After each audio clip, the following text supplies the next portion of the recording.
Você está ouvindo Zoneando, seu podcast de cultura pop, nerd e afins.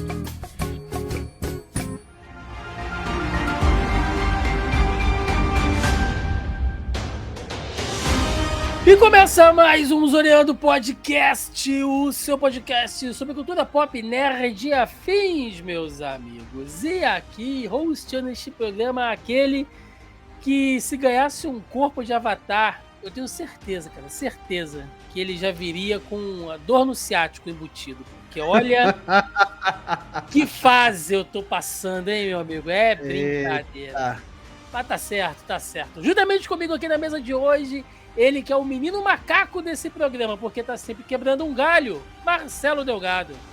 E aí, pessoal, tudo bem? Como é que vocês estão? Pô, por um momento eu pensei que vocês iam me chamar de gordo, mas tudo bem. Tá beleza, tá tudo bem, tá tudo certo. Fica subentendido pra Exatamente. Não está fora da realidade, porque, né, estou com uma belíssima de uma pochetinha, mas já estou fazendo treinamento do Thor para poder, né, ficar Isso aí. bonitão aí. Projeto Verão 2030. Tá certo. E fechando a mesa de hoje, ele que geralmente traz aqui todo o otimismo e positivismo daquela pessoa que acorda todos os dias e toma iogurte grego com óleo de tulcum, Luiz Otávio. Claramente não me descreveu, mas olá. Gostaria de dizer que é um prazer estar aqui. Você Já é sempre vi. otimista, Otávio. Você é sempre um cara feliz. Ah, você isso é sempre defende verdade, os mas a filmes parte do aqui. iogurte é mentira. Já percebi, né? Percebi enquanto ele estava dando boa noite que Marcelo e eu somos irmãos de plaquinha. Porque ele tem uma plaquinha igual a minha. Minha tá aqui atrás, ele tem uma plaquinha igual a minha. Pronto. Então, já percebi que tem um irmão de plaquinha aqui hoje. E olá para todos, né? Sou o Luiz Otávio dos Dois Faladores, não sei se preciso continuar fazendo jabá, mas você me encontra aqui no YouTube, no canal Dois Faladores. E vamos lá, meter o malho nesse delírio coletivo. Pois é, meus amigos, estamos aqui reunidos esta semana para falar sobre Avatar, o Caminho das Águas, né? O Avatar 2 aí, resumidamente, esta continuação que James Cameron tanto prometeu e finalmente saiu. É muitas horas de filme, muita coisa pra gente falar, portanto, sem mais delongas, e vamos ao cast.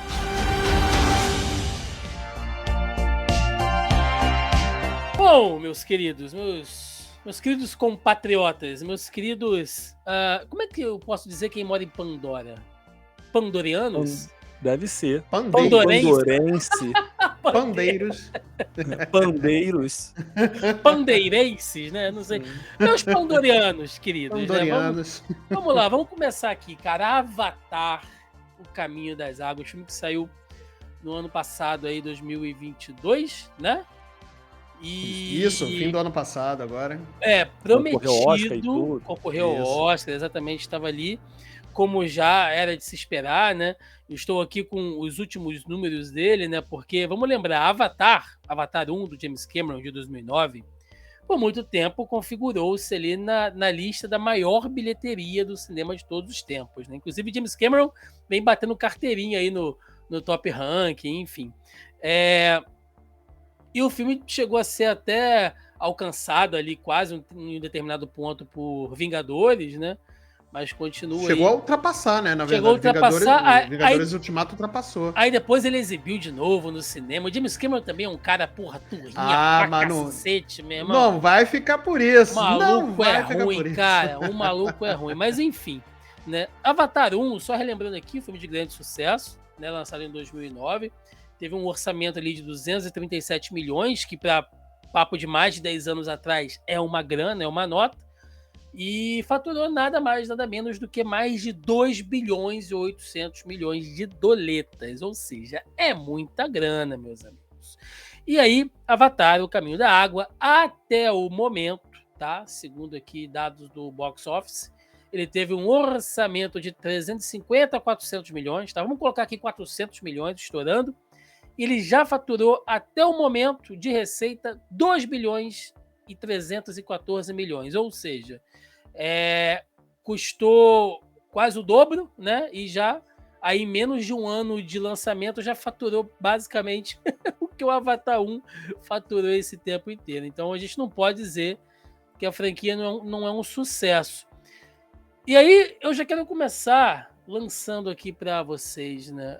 James Cameron vem prometendo esse filme há muito tempo. Vocês devem lembrar que desde 2014 já se falava de um novo Avatar, uma nova continuação.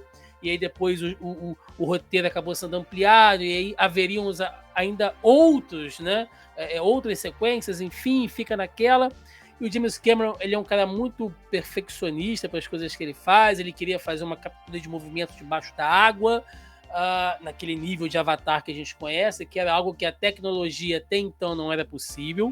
Lembrando que o próprio Avatar 1 também foi revolucionário ali, em muitas formas de gravar, tem aquela câmera maluca que o James Cameron implementou aí no cinema, né, que muita gente passou a usar depois também. Ou seja, demorou por um cacete, porque não tinha como fazer, o cara falou, se não dá para fazer como eu quero, não farei. Mas agora saiu. Eu pergunto, nessa loucura, nesse vucu-vucu que a gente vive hoje, Luiz Otávio, de que conteúdo o tempo inteiro e tudo tem que sair, uma continuação, um reboot, e é o derivado, e é a nova série. Para uma franquia esperar bons aí, mais de 10 anos, cara, para uma continuação, fez bem para ela? Fez. Fez muito bem. Eu acho que apesar da gente viver nessa sociedade aí que você colocou, que é da correria, que é tudo para ontem, o Avatar, o primeiro, não pegou essa fase, né? E quando ele chega, a gente já está num estágio de sociedade com internet e todas essas coisas, mas não nessa correria que a gente vive hoje de TikTok e coisas do tipo. Então, quer queira, quer não, ele acabou tendo, né, o James Cameron e toda a galera lá que trabalha com ele, acabou tendo essa liberdade de levar mais tempo. Talvez se o primeiro Avatar tivesse saído ano passado, ele não teria tanto tempo assim para fazer o segundo como ele teve. E eu acho que isso ajudou muito, porque o Avatar, quer queira que não, ficou no imaginário popular, né? Todo mundo sabia o que era Avatar, todo mundo tinha uma noção do que era a história, todo mundo sabia das criaturas azuis que tinham. Então, fez muito bem. E aí, já aproveitando, não é o nosso foco, mas é o problema que a Marvel passa hoje. De sair fazendo produção atrás de produção, e a galera já tá acostumada. Saturada, né? Eu não sei se o termo eu discordo do termo saturação, mas eu acho que realmente está saindo muita produção atrás de produção e não está tendo tempo de finalizar como elas precisam. O Guardiões 3, que teve tempo de finalizar, tá com o CGI direitinho, tá com a história bem amarradinha, as atuações estão bem legais, porque teve tempo para maturar. Algo que o segundo Avatar teve muito tempo. A gente teve uma galera reclamando depois de tempo assim, esse filme nunca mais vai sair, James Cameron tá enrolando, na verdade ele não sabe o que vai fazer. Rolou esse papo durante uma época. Sim. E ele acabou trazendo um filme que muita gente gostou, muita gente curtiu. Eu falei que era um delírio coletivo, né, sem me alongar muito nesse início, mas eu sei que o filme tem os seus méritos. Eu só não acho ele essa preciosidade como a galera trata. Maravilha. E acho que o Otávio falou uma coisa, Marcelo, que é interessante, né? Essa coisa de que ele levou um tempo, né, para realmente poder se desenvolver, enfim. E James Cameron é um cara que a gente vira e mexe, comenta, fala sobre ele nas nossas lives de quinta-feira, no nosso canal do YouTube.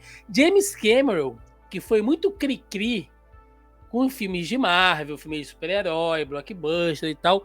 James Cameron, inclusive, que teve a pachorra, a cara de pau, de mandar que cinema hoje em dia é tudo boneco, é tudo fundo verde. Olha que filha de uma puta, né? Mas... Ô, seu Jaiminho, me ajuda a te ajudar, Jaiminho. Mesmo, né?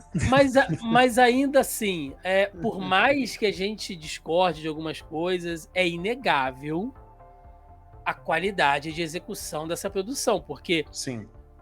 As filmagens foram concluídas em 2020, então foram quase aí 2 anos de pós-produção, ou seja, o cara lapidou ao máximo, sem contar que ele já gravou coisa do terceiro filme nesse.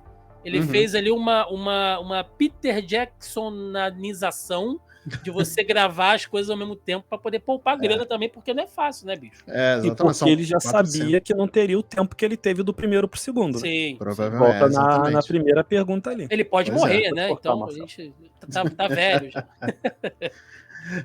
Mas é bem por aí, sabe? O James Cameron tem esse mérito de ser o James Cameron e de, antes do Avatar 2, ele ter no top 10 mundial de bilheteria 2 filmes dele. Então ele tem ali um cacife para poder exigir um certo tempo para maturar as suas ideias, né, e tudo mais. E ele falou que não ia fazer outro Avatar até que ele pudesse fazer aquilo que ele exatamente pensou, né? Eu concordo muito aqui com o nosso querido Gustavo quando ele diz que não é Avatar nem o 1 nem o 2 são filmes que a gente tem um primor, né, de roteiro, sabe? Não é um primor de história, não é uma história revolucionária, né? Ele pega pinceladas de um monte de histórias que a gente já viu acontecendo na cultura pop, né?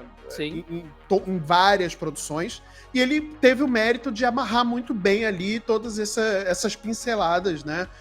Para quem gosta ou não, ali, aí beleza, aí é totalmente discutível, né?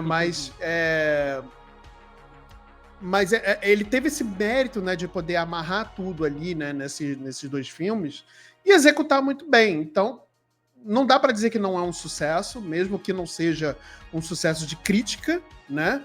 Mas não dá para negar que é um sucesso comercial, é um sucesso não só de bilheteria, mas é um sucesso de produtos também. Ano passado, eu tive a oportunidade, meu selinho babaca aqui agora, desculpa, mas ano passado eu tive a oportunidade de estar na Disney, né, de estar nos parques da Disney de Orlando, e o que eles transformaram Avatar em produtos comerciais desde do seu lançamento até hoje, mesmo 10 anos, quase 10 anos depois mais de 10 anos depois do lançamento do primeiro filme, até hoje é um produto muito forte, né? Então, é uma área muito visitada lá no Parque de Orlando, né? Porque tem uma área exclusiva de Avatar. É um dos brinquedos mais concorridos de todo o complexo da Disney de Orlando, né?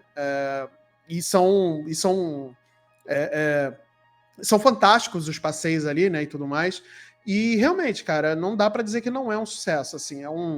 O James Cameron, ele conseguiu fazer um filme popular, né, com muita tecnologia, sem precisar de fazer um absurdo com roteiro, com roteirização, né? E pra mim tá bom, sabe? Eu acho que até pro grande público também tá bom. Eu acho que não é o tipo de filme que a gente precisa de um roteiro ultra complexo, cheio de camadas, pra poder fazer funcionar, sabe? Eu acho que o mérito tá todo aí. Maravilha, menino. Rapidinho, a melhor coisa do Avatar é o brinquedo do Avatar na Disney. É a melhor coisa do Avatar. Melhor do que os filmes ao brinquedo. Disney fag safado aqui hoje. Mas, porque o Flight of Passage, que é o que você voa num Banshee, porra, é incrível, cara. É incrível. Esse brinquedo é incrível. Não. Pra ter um brinquedo do Avatar, assim, mais verossímil, tinha que ter alguma coisa pra você conectar o rabo. Aí fica a teu gosto. Vocês já brincariam em alguma coisa pra conectar um rabo, assim, em algum lugar? Aí só no Distrito da Luz Vermelha na Holanda. Aí, acho que aí é 18 mais.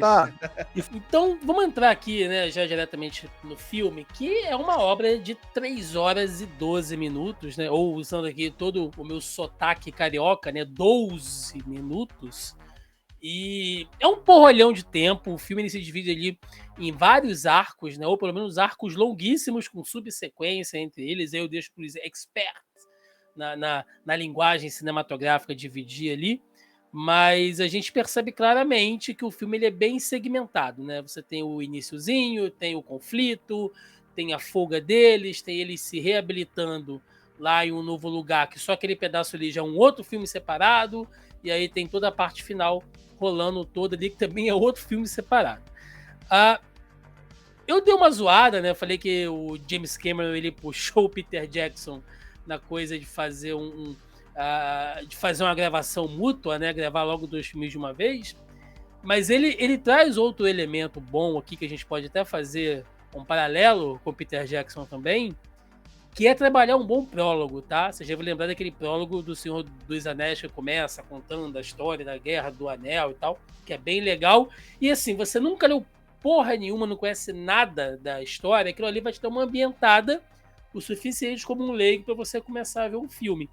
E eu achei esse prólogo desse segundo filme excelente. Ele tem uns 10, 15 minutos só de prólogo, mas ele conta porque aconteceu muita coisa naquele período, né? Entre o filme 1 e o filme 2, basicamente passou o tempo da vida real, entre o James Cameron fazer um filme e outro, porque eles tiveram 4 filhos, né? Adotaram uma ali, que era inclusive a filha lá da cientista interpretada pela Sigourney Weaver. O Jake, né, se transformou realmente ali no líder dos Na'vi. A Neytiri, ela é acho que esse é o nome que você dá agora. Lá no caso que ela tem o cargo, né, de sacerdotisa, eu esqueci agora o nome. Daqui a pouquinho eu lembro. Enfim. Eu também não lembro o nome, não. Enfim, né, foi constituída toda uma unidade ali. Eles reconstruíram todo aquele lugar que eles viviam, né, só que em outro lugar. Inclusive o filme começa mostrando ali os destroços daquela árvore que foi atacada pela RDA, enfim. Conta-se muita coisa. Lá no futuro, daqui a 40, 50 anos, alguém vai fazer um filme, não mais o James Cameron, que ele já não deve estar por aqui, mas provavelmente vai ter aquele assim, os arquivos secretos de Pandora, né? Porque tem coisa para poder explorar daí. Pro cara que esqueceu, Luiz, dá pra ele ver de boa, né, cara? Eu gostei como que o filme faz isso, e é o Jake falando ali de uma maneira bem fluida, contando a história. Isso é que é o legal, porque quando a gente pensa nos Na'vi, a gente pensa em quê? Pensa numa coisa mais um povo nativo, com uma cultura bem tribalizada. Então aquela coisa de você sentar você contar histórias, né? As histórias elas passam de geração para geração de maneira oral.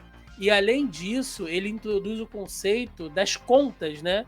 Que eles têm aquelas contas, cada conta que ele usa naquele cordão, naquela pulseira, é um fato histórico da vida deles, é um fato marcante. Pô, isso é bonito pra caramba, cara.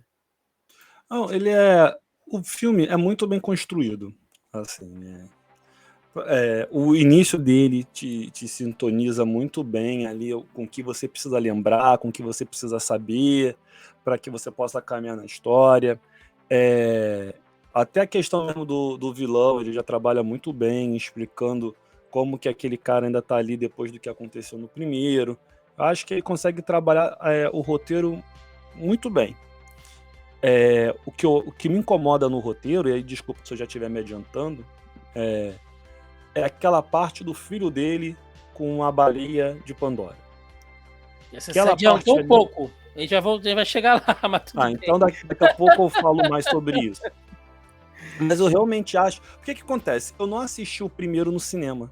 Eu fui assistir o primeiro todo ano passado, quando teve uma cabine especial que eles queriam mostrar a edição remasterizada e já cenas no Caminho das Águas. E aí foi quando eu vi a história toda. Assim. Eu já sabia a história, mas aí eu vi o filme todo, né?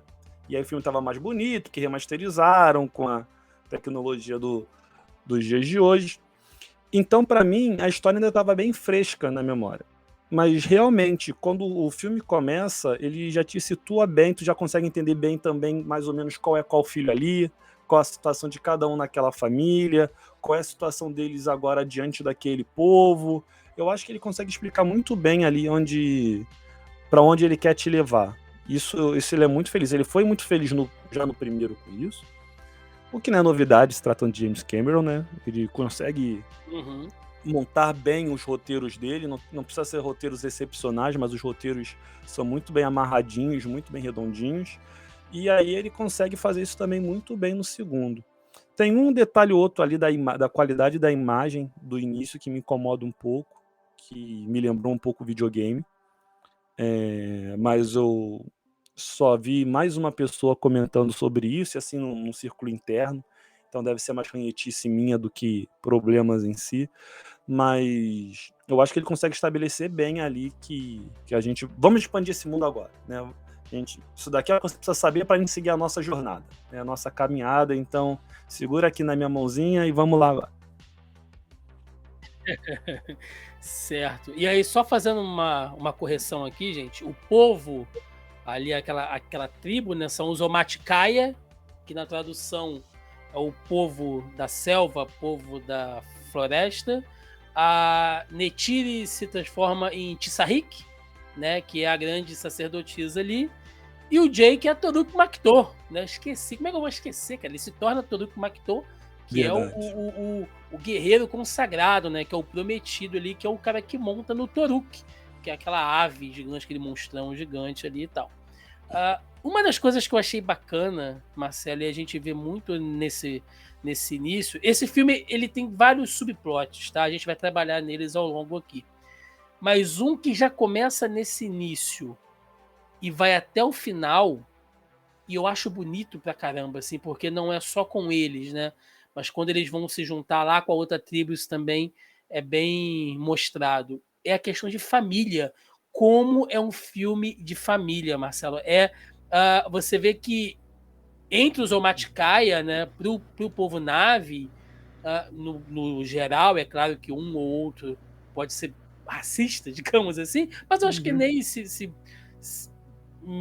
meio que nem se comprova nisso, mas apesar do Jake, que você já lembrado do final do filme 1, né, que ele estava morto, e aí Eywa faz a transferência da mente ou do espírito dele para um corpo de Avatar. Mas os filhos dele, quando nascem desse corpo modificado. Então os filhos nascem com 5 dedos, eles sangram de uma cor diferente, né? Mas ainda assim os Na'vi abraçam ele. Tem a questão de você adotar, eles fazem uma adoção com o filho lá da Sigourney Weaver, Da Grace, a né? Da filha, Grace. isso, com a filha lá da Grace. Eles meio que adotam, né, aquele menino humano que vive entre eles ali. Então você vê que é tão puro, velho, que não existe racismo, não existe diferença. É claro que isso vai ser discutido mais tarde. Não são todos os povos Na'vi que são assim. Você vê que tem diferença entre eles, né? E principalmente em relação ao povo do céu, que são os humanos. Mas aquela tribo ali, os Omaticaya, eles dão essa lição, né? A gente passou por isso tudo, mas é impossível a gente não reconstruir, a gente não pensar no nosso futuro, se a gente não pensar que nós somos uma família, cara. Sim.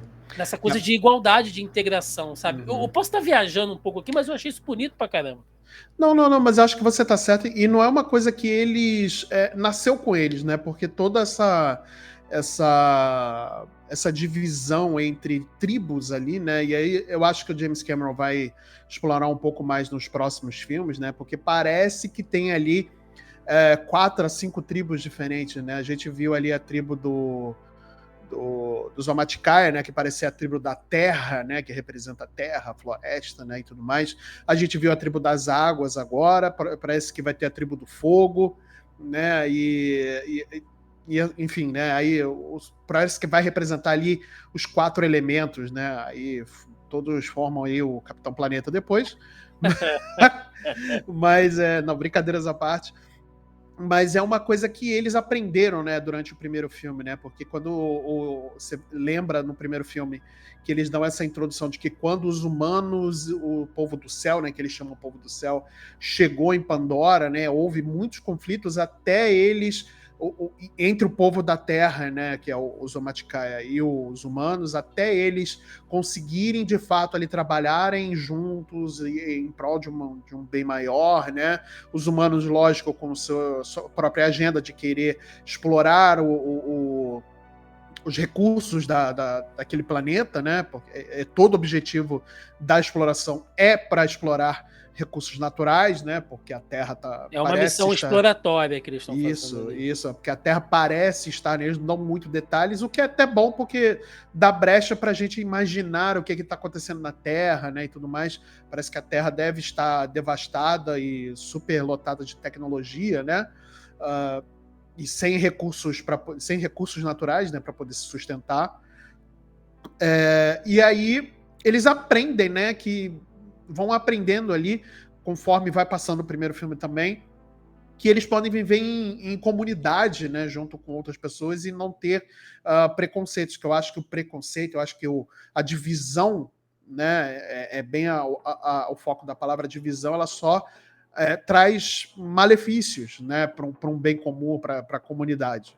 Então, eles acabam abraçando o Jake depois, eles salvam o Jake, né, eles veem que o Jake estava se esforçando para poder ser um deles também, né, enquanto ele ainda estava no corpo do Avatar e não se transformou num navio, né, então tem toda essa questão também de um aprendizado em conjunto, né, entre alguns humanos, né, de aprender a respeitar um pouco mais a própria natureza, aquele planeta, e o povo que ali está, né, e o dos navios com os seus novos visitantes ali, e transformar tudo numa família, né. Você vê que o preconceito, né, entre aspas, que rola com os filhos do Jake é quando eles chegam exatamente no povoado da água, e não quando eles estão no povo da terra, né? Você vê que ali eles estão bem inseridos, né? Eles são membros da tribo, né? De fato, eles não têm ali um preconceito por terem mais dedos do que um navio comum, né? Um navio nativo, né? Eu poderia assim dizer. Mas é muito legal ver essa primeira parte do filme, né? De como ele dá esse entendimento para você relembrar da história, porque são mais de 10 anos que o filme se passou, e ali eu acho que o James Cameron fez certo em botar esse tempo também junto com o começo do filme, e não se tornar, tipo, um filme 10 anos depois se passando um ano depois dos acontecimentos do primeiro filme, sabe? Sim. Eu acho que ele teve esse... Perdão. Eu acho que ele teve essa esperteza também de colocar ali esse passar de tempo também, nesse time jump ali, foi bem legal. Então, toda essa primeira parte, eu acho que ela é muito bem feita, né? Até o conflito ali, né? Sim. Ela é muito bem feita. E, bom, aí um belo dia, né? Algumas novas estrelas aparecem no céu de Pandora, e isso é ruim, porque significa que o povo do céu está voltando. E é impactante, né? Aquele retorno dos humanos, né? Aquelas naves que parecem martelos, né? Parecem ariete. E só no pouso você vê que o humano chega para destruir, cara. Só de pousar ali, os caras já queimam a Amazônia inteira, né?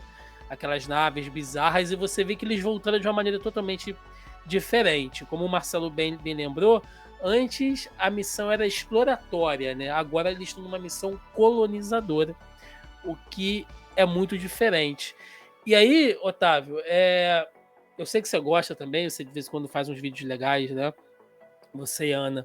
Só de vez em quando que são os vídeos legais. Lá no canal. Geralmente não, mas legais, de vez em quando... legais no sentido... Mas o cara tá muito carente.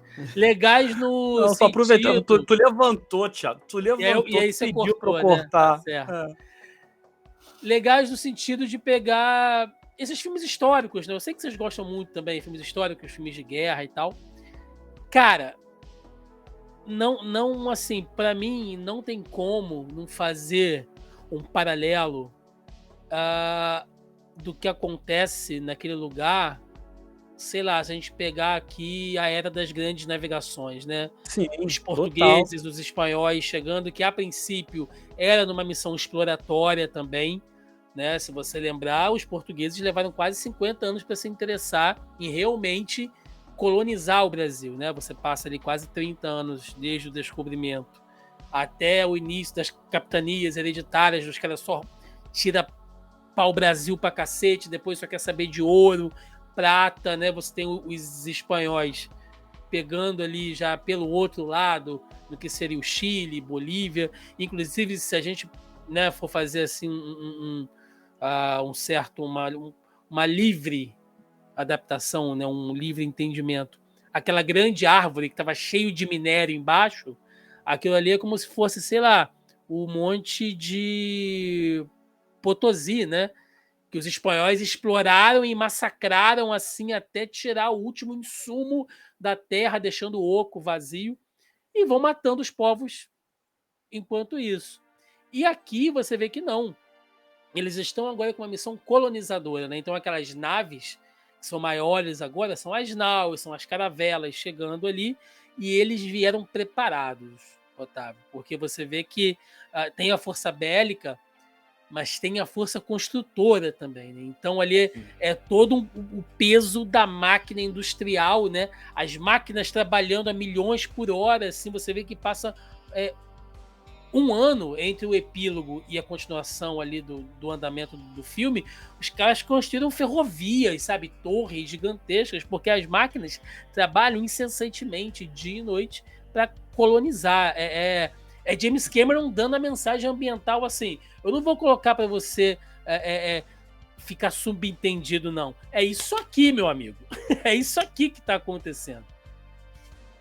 Mas eu não duvido que em algum momento alguém tenha feito um vídeo dizendo que, na verdade, aquilo dali dos humanos chegando e destruindo tudo era o comunismo. Culpa da esquerda. Porque sério, você acha que sempre sim? consegue. Tiagão, você sabe que a gente vive numa sociedade que tudo eu é tô culpa imaginando da esquerda. aquelas naves descendo, aí vira um nave lá no meio. Faz um L agora aí! Com certeza deve ter um vídeo perdido aí em alguma bolha que a gente não convive. Essa merda. Entendeu? Mas assim, eu até discordo um pouco. Eu até discordo um pouco do Marcelo quando ele fala que provavelmente a Terra, naquele universo, está destruído, porque a associação que eu faço muito do Avatar é com as grandes navegações mesmo. Inclusive, eu não sei se vocês lembram, na época que saiu o primeiro, saiu até um meme, como se fosse um roteiro, que aí o cara pega o roteiro de Pocahontas, Sim. E aí ele sai riscando, aí tira onde tá Pocahontas, bota Avatar, e aí vai colocando... É o Pocahontas no espaço, né? A gente já comentou isso. É basicamente isso.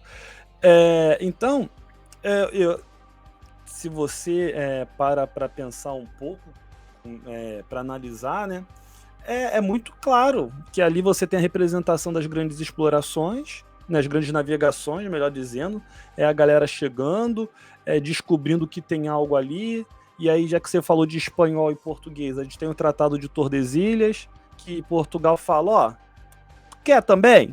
Fica com essa parte daqui, tá?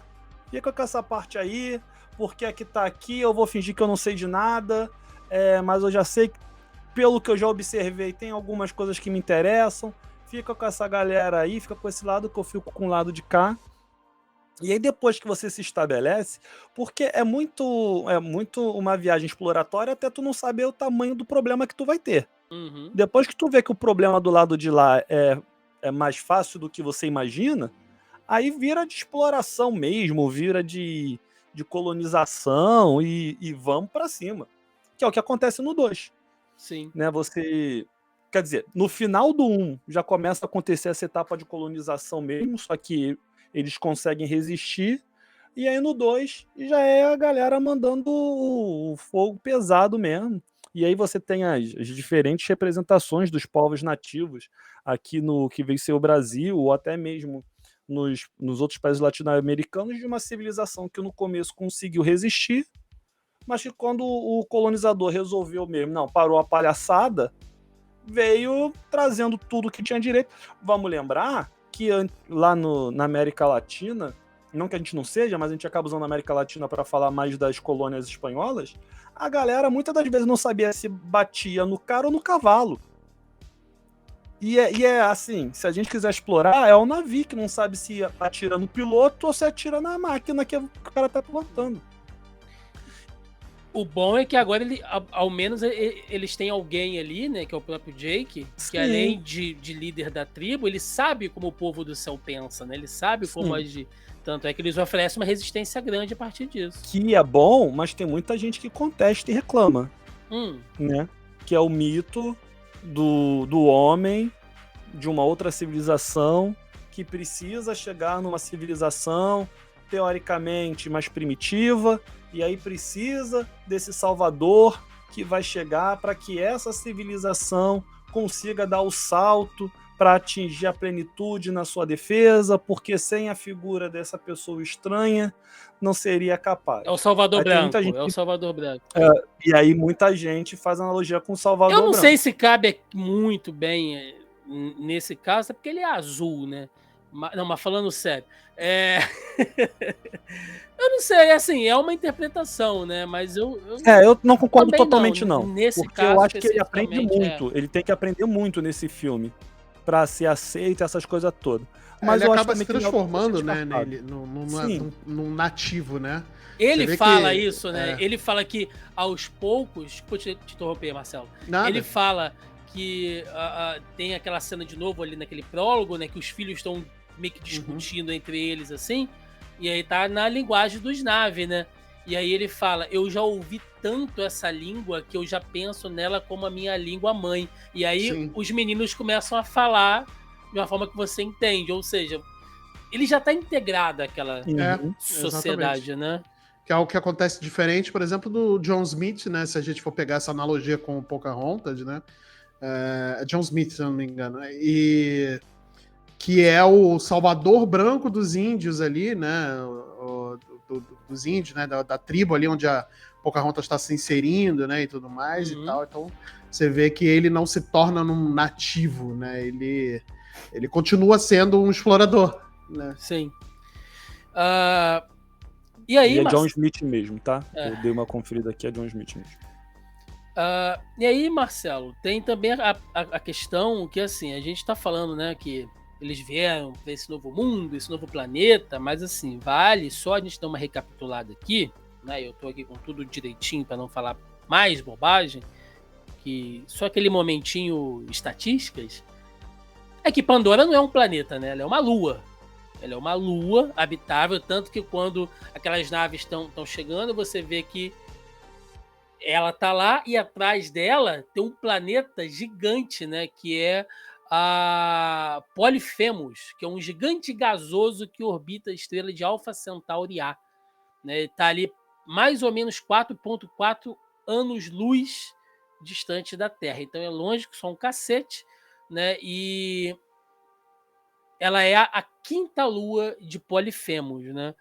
Lembrando que a nossa querida Pandora, ela tem uma gravidade, né, 20% menor do que a atmosfera da Terra, ela é mais densa, então não dá para você respirar muito bem ali, e é por isso que a maioria dos animais são grandes, tem muitas patas, né, porque como é uma pressão maior, então você tem animais que precisam de mais pernas, de mais impulso, mais músculo, para poder se mover, e os próprios Na'vi, né, eles são mais fortes, são mais rápidos, mais resistentes, comparados a um ser humano normal.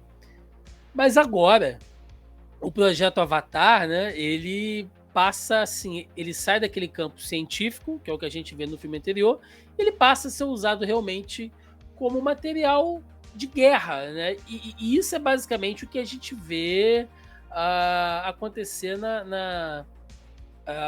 na história da humanidade, né, Marcelo? O homem descobre o fogo para se aquecer e para cozinhar os alimentos, e daqui a pouco eles estão usando aquilo para ativar pólvora na guerra. Pois né? é. Tem aquela velha anedota, né, que eu não sei se é real, mas dizem que Einstein chorou, né, quando ele descobriu para o que a fórmula dele poderia servir, né? A questão das bombas, enfim.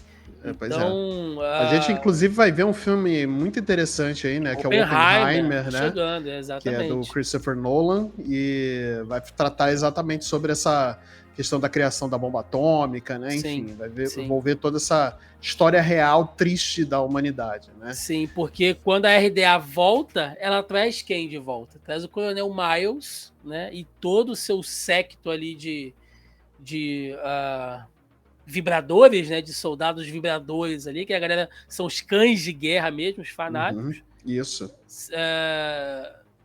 Prontos para fazer o que precisar. E agora com o corpo de Avatar, né? Ou seja, a máquina de guerra perfeita que são que essas megas corporações, né, desses filmes que a gente vê assim de futuros distópicos, enfim, tem, né? Você vê que toda grande corporação tem a sua tropa bélica ali. Sim, exatamente.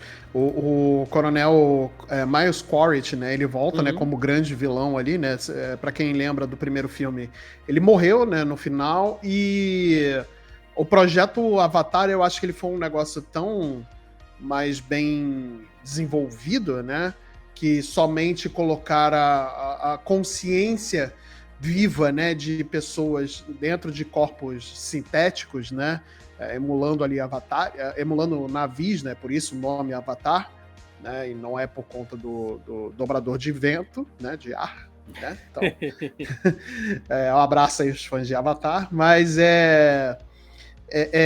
e aí foi uma coisa muito além, que até me surpreendeu, né, esse fato deles conseguirem pegar mentes já de pessoas que faleceram, fazer esse backup, né, de pessoas, das pessoas, né, da mente das pessoas, e transferir para corpos sintéticos, né, e criando ali os seus próprios avatares como máquinas de guerra mesmo, né.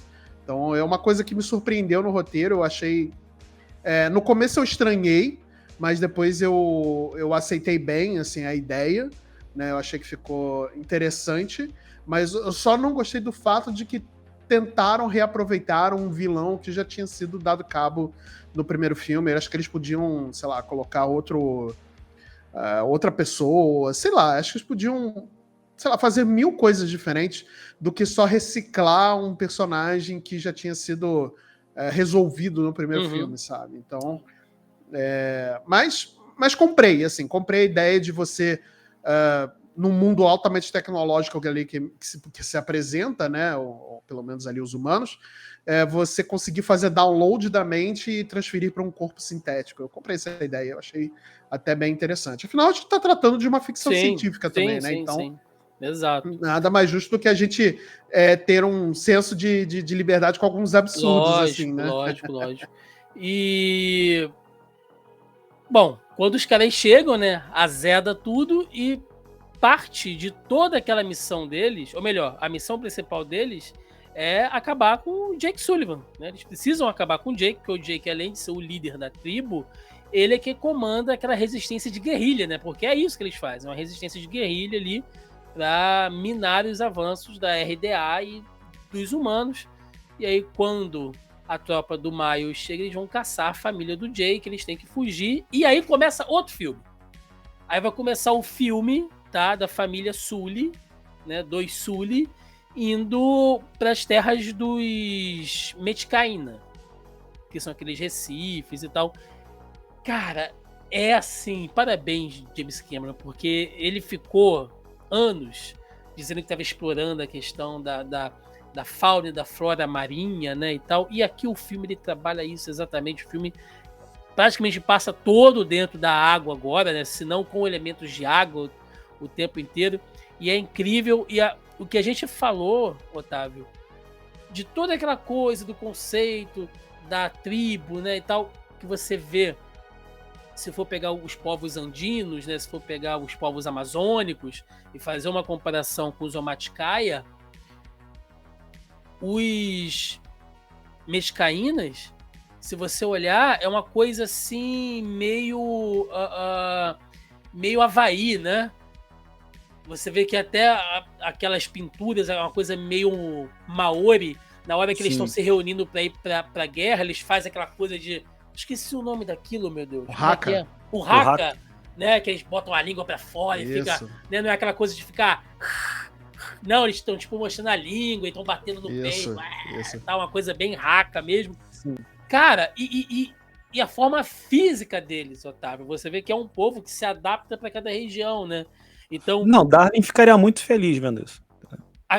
As caudas são diferentes, né? São Sim. meio que como barbatanas, uma coisa meio anfíbia, né? Para eles poderem estar dentro e fora da água. Os braços têm aquelas membranas alongadas que é para eles poderem nadar, né? Eles são mais... eles estão um peito mais estufado, provavelmente para segurar mais ar, né? Mais oxigênio. O pulmão é mais desenvolvido, né? Pelo menos o que traz sim. o oxigênio, né? O que eles respiram, né? Enfim. Sim. É bem interessante essas diferenças biológicas, assim, se você parar pra pensar. E os traços Que também, aqui Otávio, entre é nós incrível, cara. Eu é o achei. que vale a pena no segundo filme, né? Vamos combinar? É os o que Metzkai, vale a pena né? no segundo filme. Que assim, e aí vamos lá, seu advogado do diabo, né? Vai lá. Cara, é um filme pra isso mesmo, entendeu? É um filme pra você ver e ficar lá se deslumbrando, pensando, meu Deus, que lindo, que coisa maravilhosa. Realmente é tudo muito bonito, é tudo muito lindo, é tudo muito bem feito, os efeitos funcionam. E o filme é pra isso, entendeu? Assim, o roteiro, que a gente já comentou, o roteiro não é elaborado, né? O roteiro é muito simples. Eu vou usar uma frase aqui que talvez cause muitos problemas em quem esteja nos assistindo, nos escutando.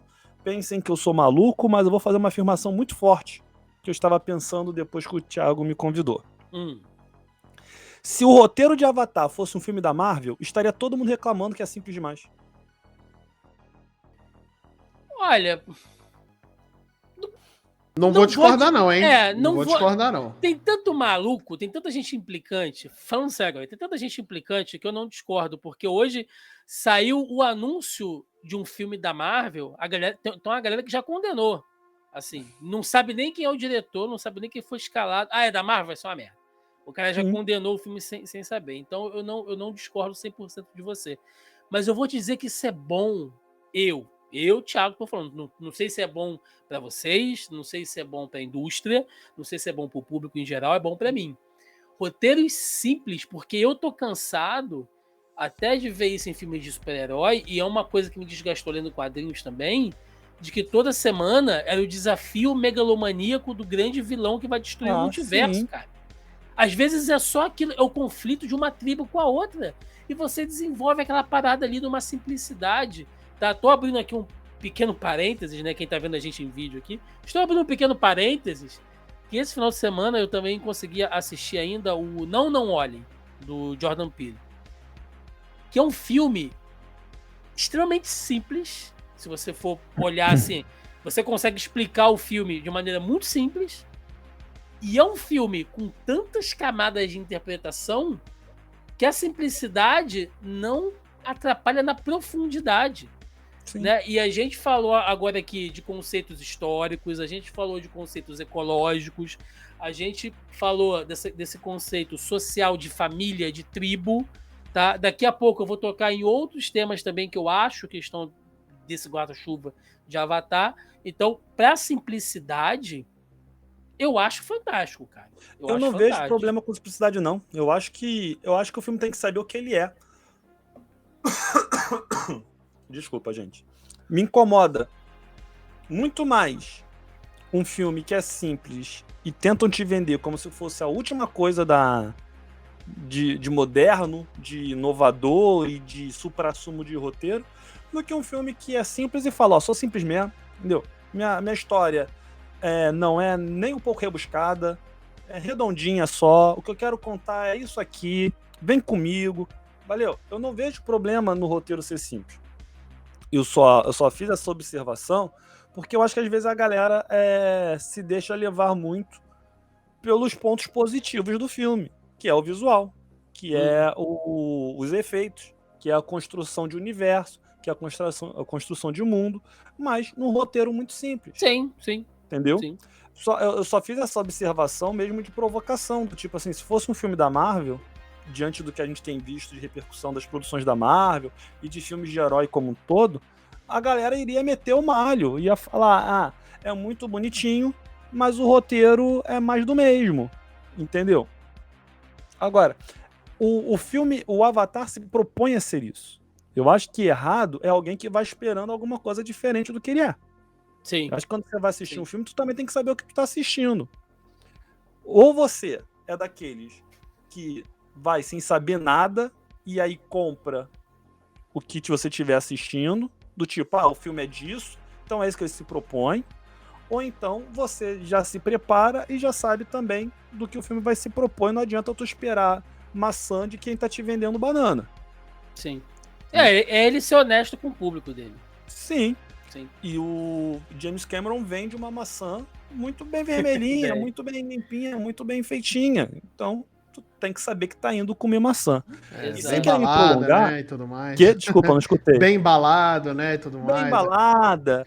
Overpriced às vezes, mas é... Sim. Eu ia falar alguma coisa, eu esqueci. Mas daqui a pouco eu retomo.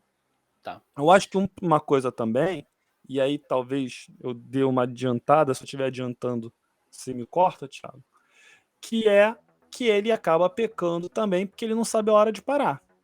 O filme tem 2-3 horas e blau, e não precisava. Assim, o filme é muito bonito, mas não precisava ter o tempo que tem. Que aí é um problema, que eu já venho falando isso em vários vídeos, em várias lives que eu participo, que a galera entrou numa neura de que acha que todo filme tem que ter de 2 horas pra cima. Entendeu? Me dá um filme de 1h30 bem feito, cara. Eu aceito, felizão. Entendeu? Não precisa me dar 3 horas de filme pra contar uma história. Que aí é um outro problema. Se eu vi certo aqui, o James Cameron é produtor, diretor e roteirista. Sim. Não é sozinho, mas é os 3. E aí não tem ninguém pra chegar e falar, ó, amigão, tá demais isso daqui? Vamos cortar? Porque é ele que escreve, é ele que dirige e ele que produz. Ele vai achar tudo lindo. Ele vai achar que tudo precisa estar. O pai tá bancando, né, cara? Aí é difícil também contrapor. E é um problema que a gente tá tendo em vários filmes. Não é só nele, não. Vários filmes que a gente tem visto, procurem ver. Os filmes que estão muito grandes, geralmente o cara é o roteirista, o diretor e o produtor. Porque ele não consegue se apegar do que ele fez. E aí ele acha que tem que ir tudo pra tela. Acho que nesse ponto agora, né, que as duas tribos já se juntaram, e como o Otávio falou, toda essa parte de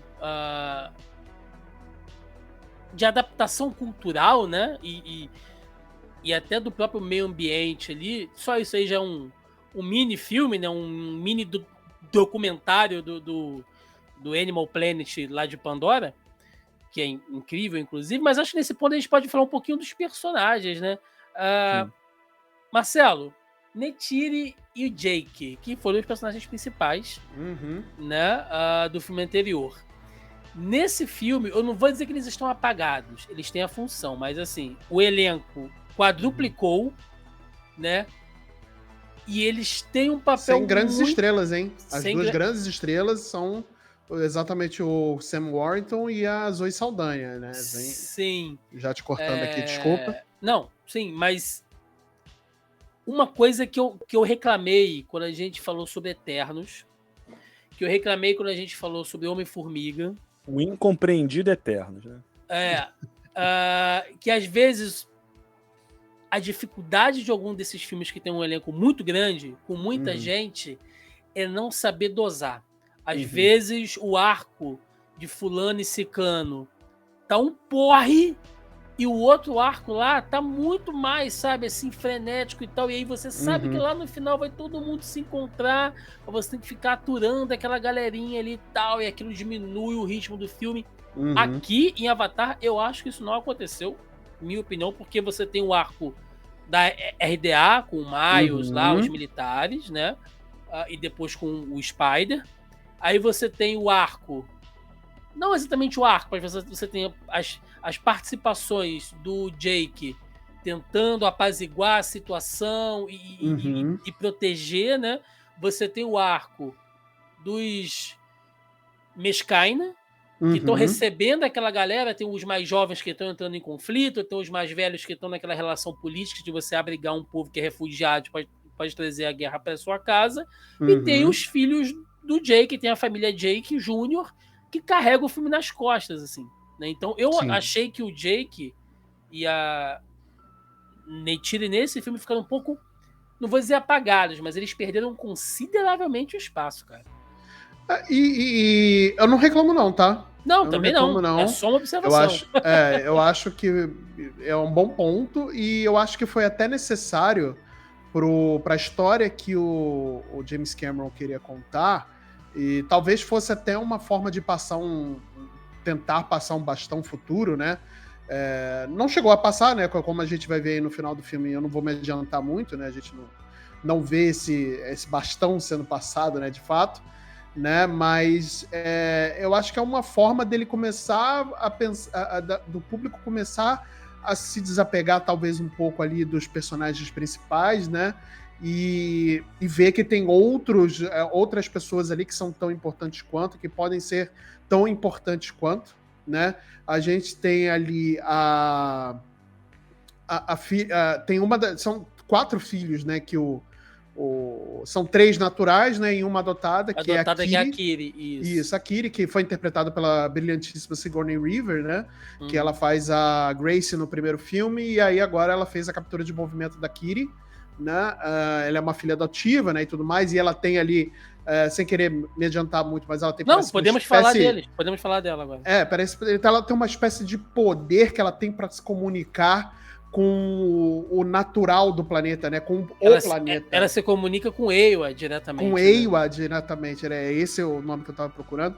Ela se comunica com Eywa diretamente, né? Através ali do planeta, né? E tudo mais. E, aliás, cenas lindíssimas, cenas muito bem feitas.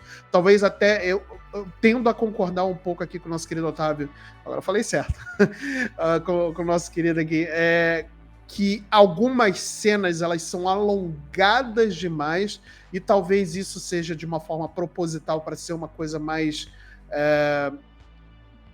para você admirar mais, né, da beleza daquele lugar, né? E assim como muitos filmes orientais fazem, né, tem esse propósito, né, de você ter uma coisa mais introspectiva, né, de você refletir mais junto com o personagem sobre uma problemática ou enfim o que for. Né? Tem muitos filmes orientais fazem isso, né? E aí tem a Kiri, que eu acho que é a grande estrela para mim, né? Nós temos ali também, eu vou abrir aqui, o Netiam, que é o filho mais velho, né? É o primogênito, né? É o primogênito. Nós temos o Loke, que, aliás, é uma das melhores cenas para mim, sequências do filme, é ele com a baleia, né? Ele se comunicando com a baleia, né? E tudo mais. Pra mim foi uma cena incrível. Eu gostei também, eu gostei. Mas é porque foi uma cena de admiração pra mim, sabe? Não foi uma... Eu entendi que o James Cameron ele queria passar uma mensagem ambiental ali. De todos os filmes, de todos os filhos, o Loki, eu acho que ele é o que tem mais camadas, né? Porque...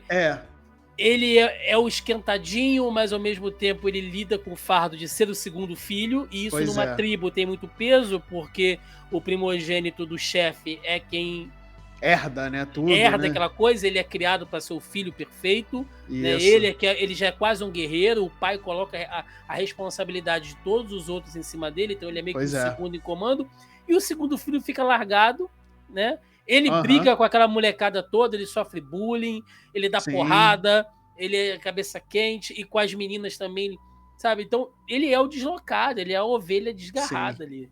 Pois é. E eu acho fantástico, assim, as sequências que tem ele envolvido, né? Sim. Eu acho que o desenvolvimento dele e da Kiri são os melhores para mim desse filme. Né? E nós temos ali a fofíssima Tuk também, que é a filha mais nova. Eu gosto...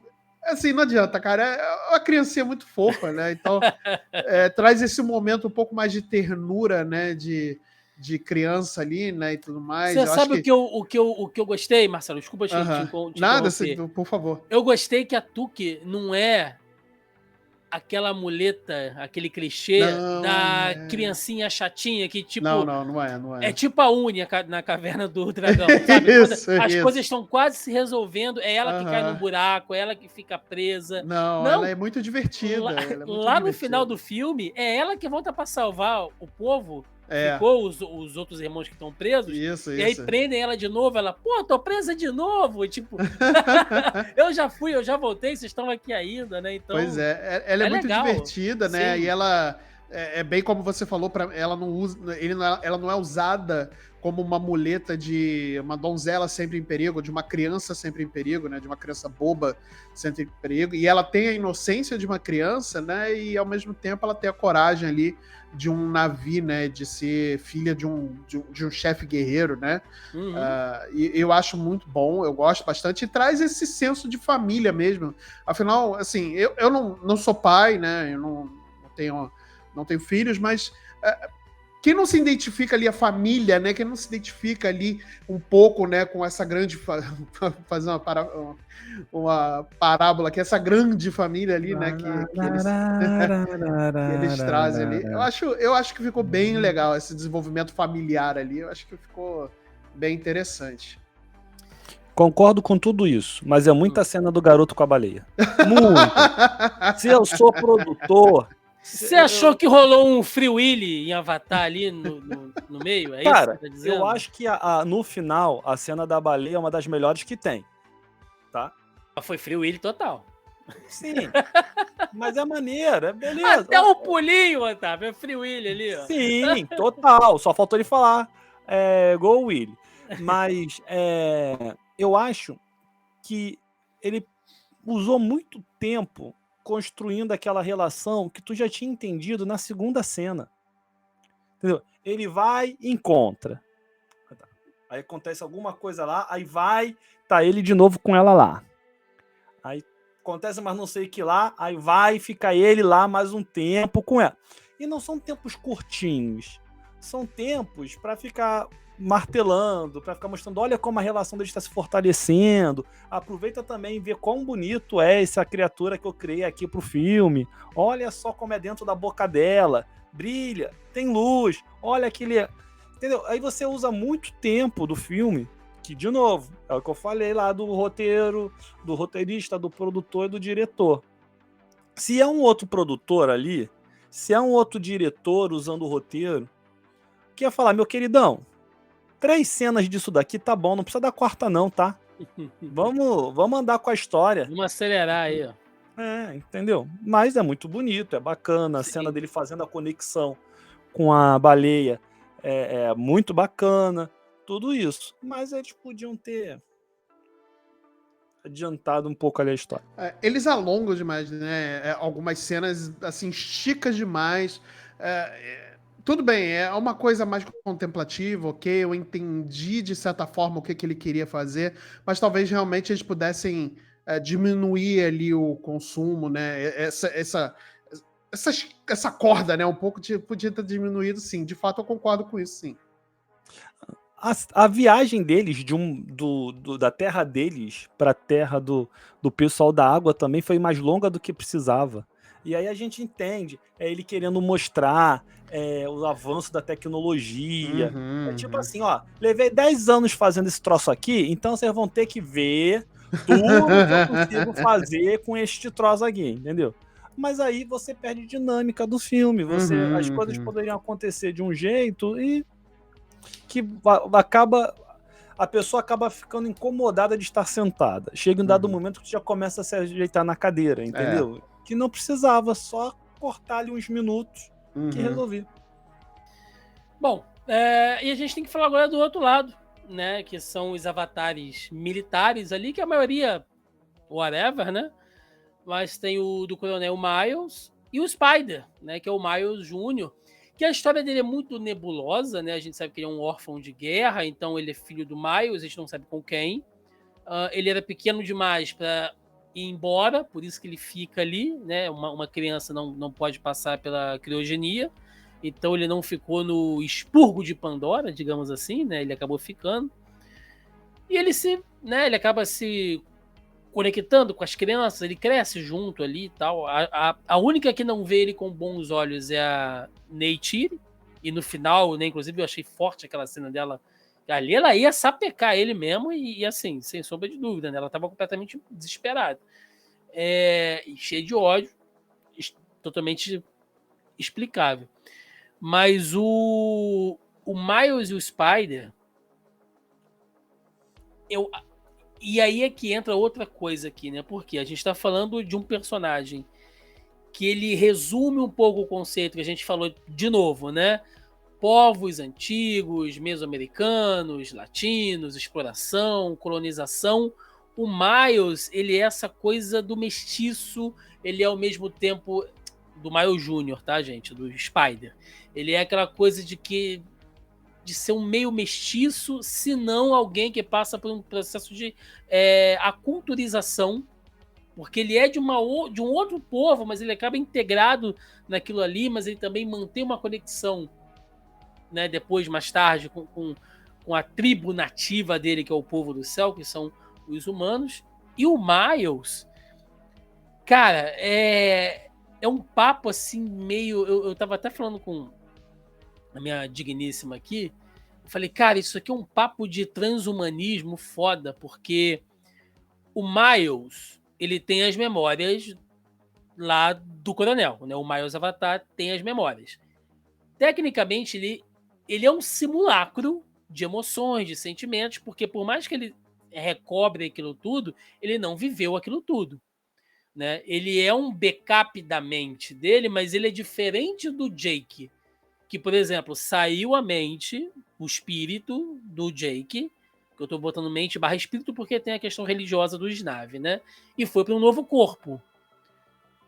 O Miles não. O Miles original morre lá naquela luta final, e este aqui é uma cópia. Ele é um clone, só que um novo corpo. Então entra aquela velha discussão de ficção científica, né? Um clone, uma cópia, ele é aquela mesma pessoa, né? Você continua sendo você se você fosse só uma cópia de si mesmo, né? As coisas meio platônicas, assim. E a questão do transhumanismo mesmo, né? De você melhorar o seu corpo, adaptar o seu corpo até uma forma de que você não se reconhece mais, né? Porque ele acaba indo parar dentro do corpo daquilo que ele odeia. Porque o Coronel Miles de verdade, ele é um racista, né? Você vê que ele se refere ao Snav com um tom racista, né? Ele despreza aqueles ali. Agora não, ele acaba se tornando aquilo, então...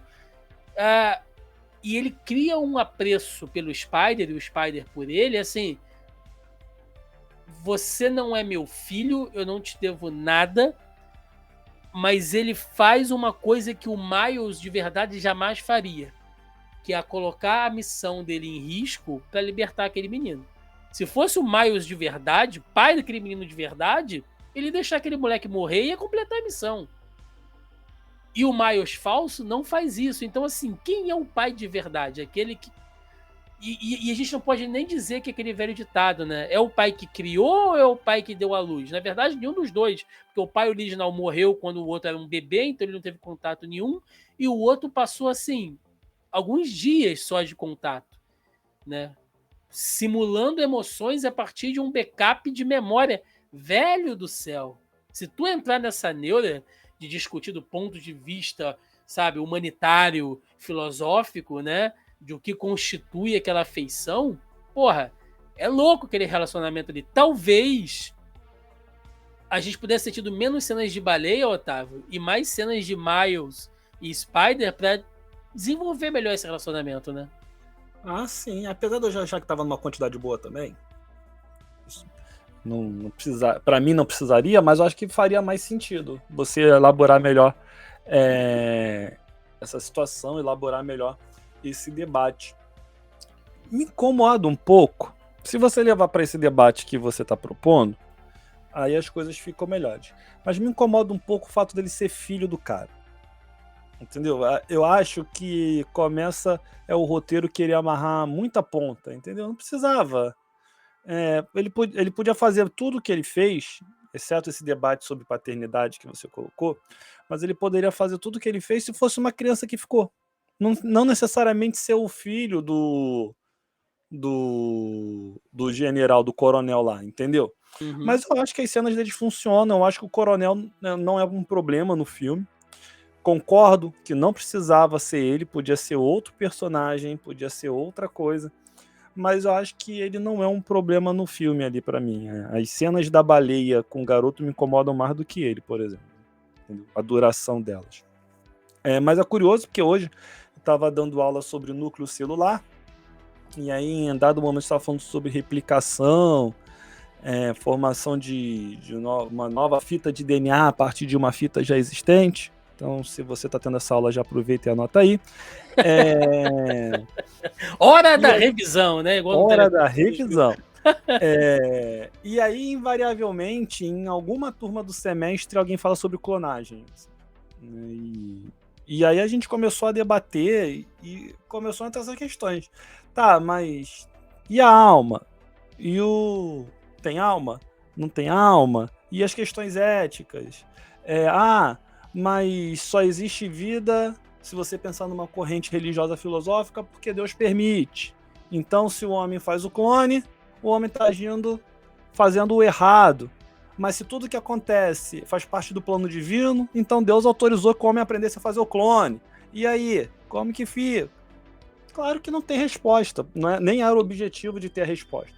Mas isso é algo que a humanidade sempre quis tentar entender, né, cara? Assim, se você criasse uma cópia do indivíduo, como que seria essa cópia?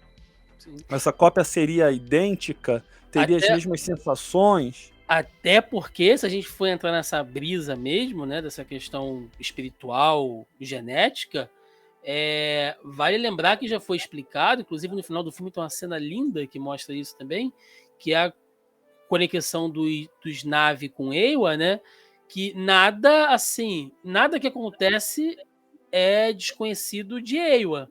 Então, se o avatar cópia / backup / clone do Coronel Miles consegue se conectar com os animais, né, com as outras coisas, é porque ele foi aceito por Eywa, indiferente se ele é bom ou mal. Então, assim, ele já faz parte, olha que loucura, ele já é parte da construção espiritual daquele mundo que ele quer destruir. Mundo, cara. Isso é muito foda, isso. Sim. Marcelinho, quer entrar nessa brisa aí? Vamos abrir uma, porque... O que é replicação? O que é replicação? Nossa, preciso abrir uma cervejinha aqui, porque, caraca... Estamos numa braba agora. Aqui. Foi longe que eu tá aqui, caraca, irmão. Putz, eu tô me sentindo muito estúpido. Mas se você tá se sentindo estúpido porque não tem resposta... Estúpido é quem tem resposta pra isso. Então, olha aí, pronto. Aí. Mas eu concordo com vocês, né, em todo esse debate.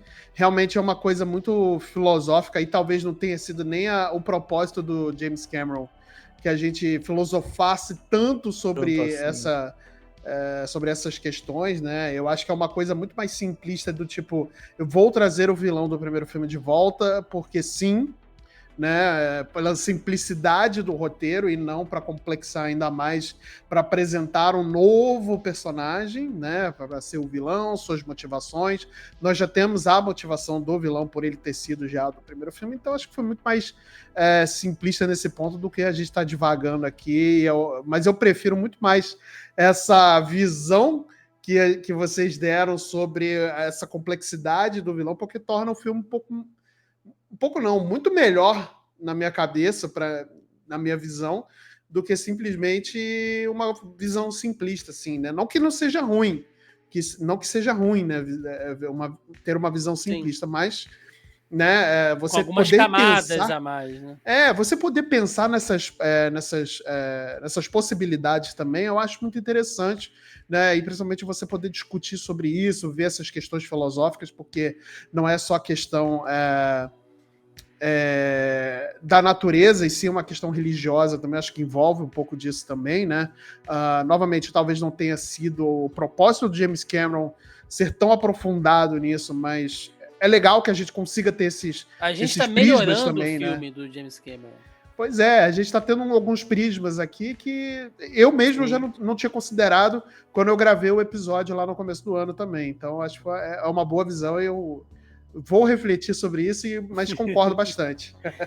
Reza a lenda, né, que se evita usar textos de pessoas vivas em prova de concurso, porque certa vez usaram o texto de uma pessoa e aí perguntaram para a pessoa qual das alternativas era correta. E ela falou, nenhuma dessas daí. Quando eu escrevi, eu estava pensando outra coisa. O pessoal que achou que fosse alguma coisa disso daí. Mas essa é a beleza da arte, né? Você não faz arte pra você faz arte pro mundo. Ou então, como eu falei uma vez num vídeo, que aí é pro lado oposto que a gente tá falando aqui, às vezes o ser humano só é burro mesmo. Também Às vezes acontece na maioria das vezes. Né? Não tem o Denis aí, nosso amigo em comum, né? O cara só é burro. Então, tá o Denis aí que não nos deixa mentir. Não nos deixa mentir, né? E aí a gente já tá quase chegando já no final, né? Vamos falar da luta final e o conflito, mas eu tenho que dedicar aqui uma parte, já que a gente separou tantas coisas, né? Falar das baleias, que são os tulkuns.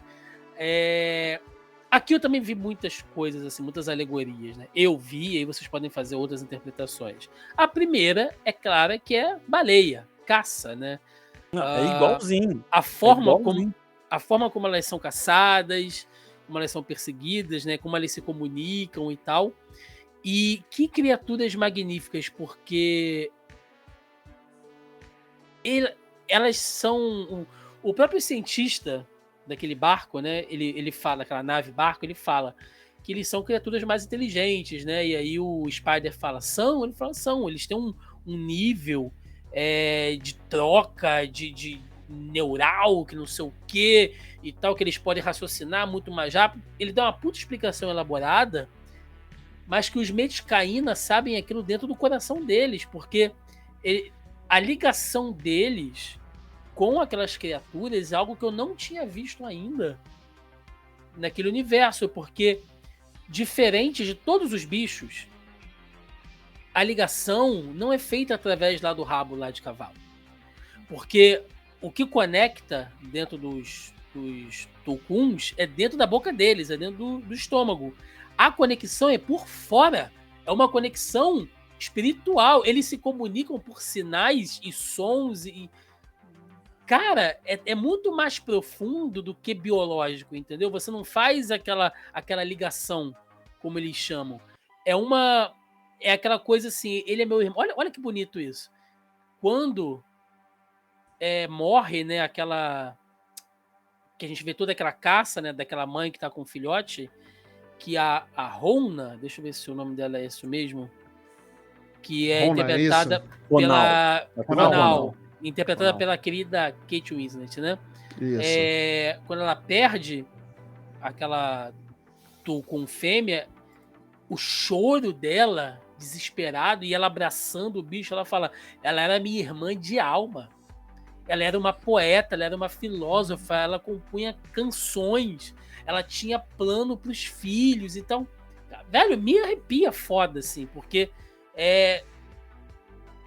o que um outro cara tá olhando, que eu sou um bicho, que ele vai tirar meio litro de óleo, uma garrafinha de Gatorade, para aquela tribo toda, são criaturas quase divinas na Terra, cara. Isso é muito bonito. E aí, quando você entende que os caras fazem aquilo tudo para tirar realmente uma garrafinha de óleo cujo valor e uso é cosmético, isso é um tapa na cara da indústria, assim, também, demais. Sabe? Porque a gente passa por todas essas questões de teste em animais, né? Felizmente, hoje a indústria está diminuindo isso cada vez mais, mas o uso ainda de material... Graças a Luiz Anel, né? Diminuindo o uso animal na confecção, né, da indústria têxtil, da indústria alimentícia e a farmacêutica. Você está tentando equilibrar cada vez mais as coisas, tentar até tornar um pouco mais humanizado, né, se é que é possível, a criação e o abate de certos animais. O Spider fica assim, cara, você só vai usar isso? Porque eles furam, né, e jogam um bicho inteiro fora, você não aproveita a pele, o couro, a carne, nada. É pra tirar uma garrafinha de óleo, você mata um bicho. Um bicho não, você mata uma criatura sensitiva, sabe, a níveis assim estratosféricos, pra tirar uma garrafinha de leite, de óleo, pra deixar algum ricaço mais jovem, cara. E aquilo fornece pros caras toda uma estrutura de exploração bélica, porque eles têm uma nave super desenvolvida, tem armamento, porque no final, quem ajuda o Miles a enfrentar os avatares não são os soldados da RDA, são os baleeiros.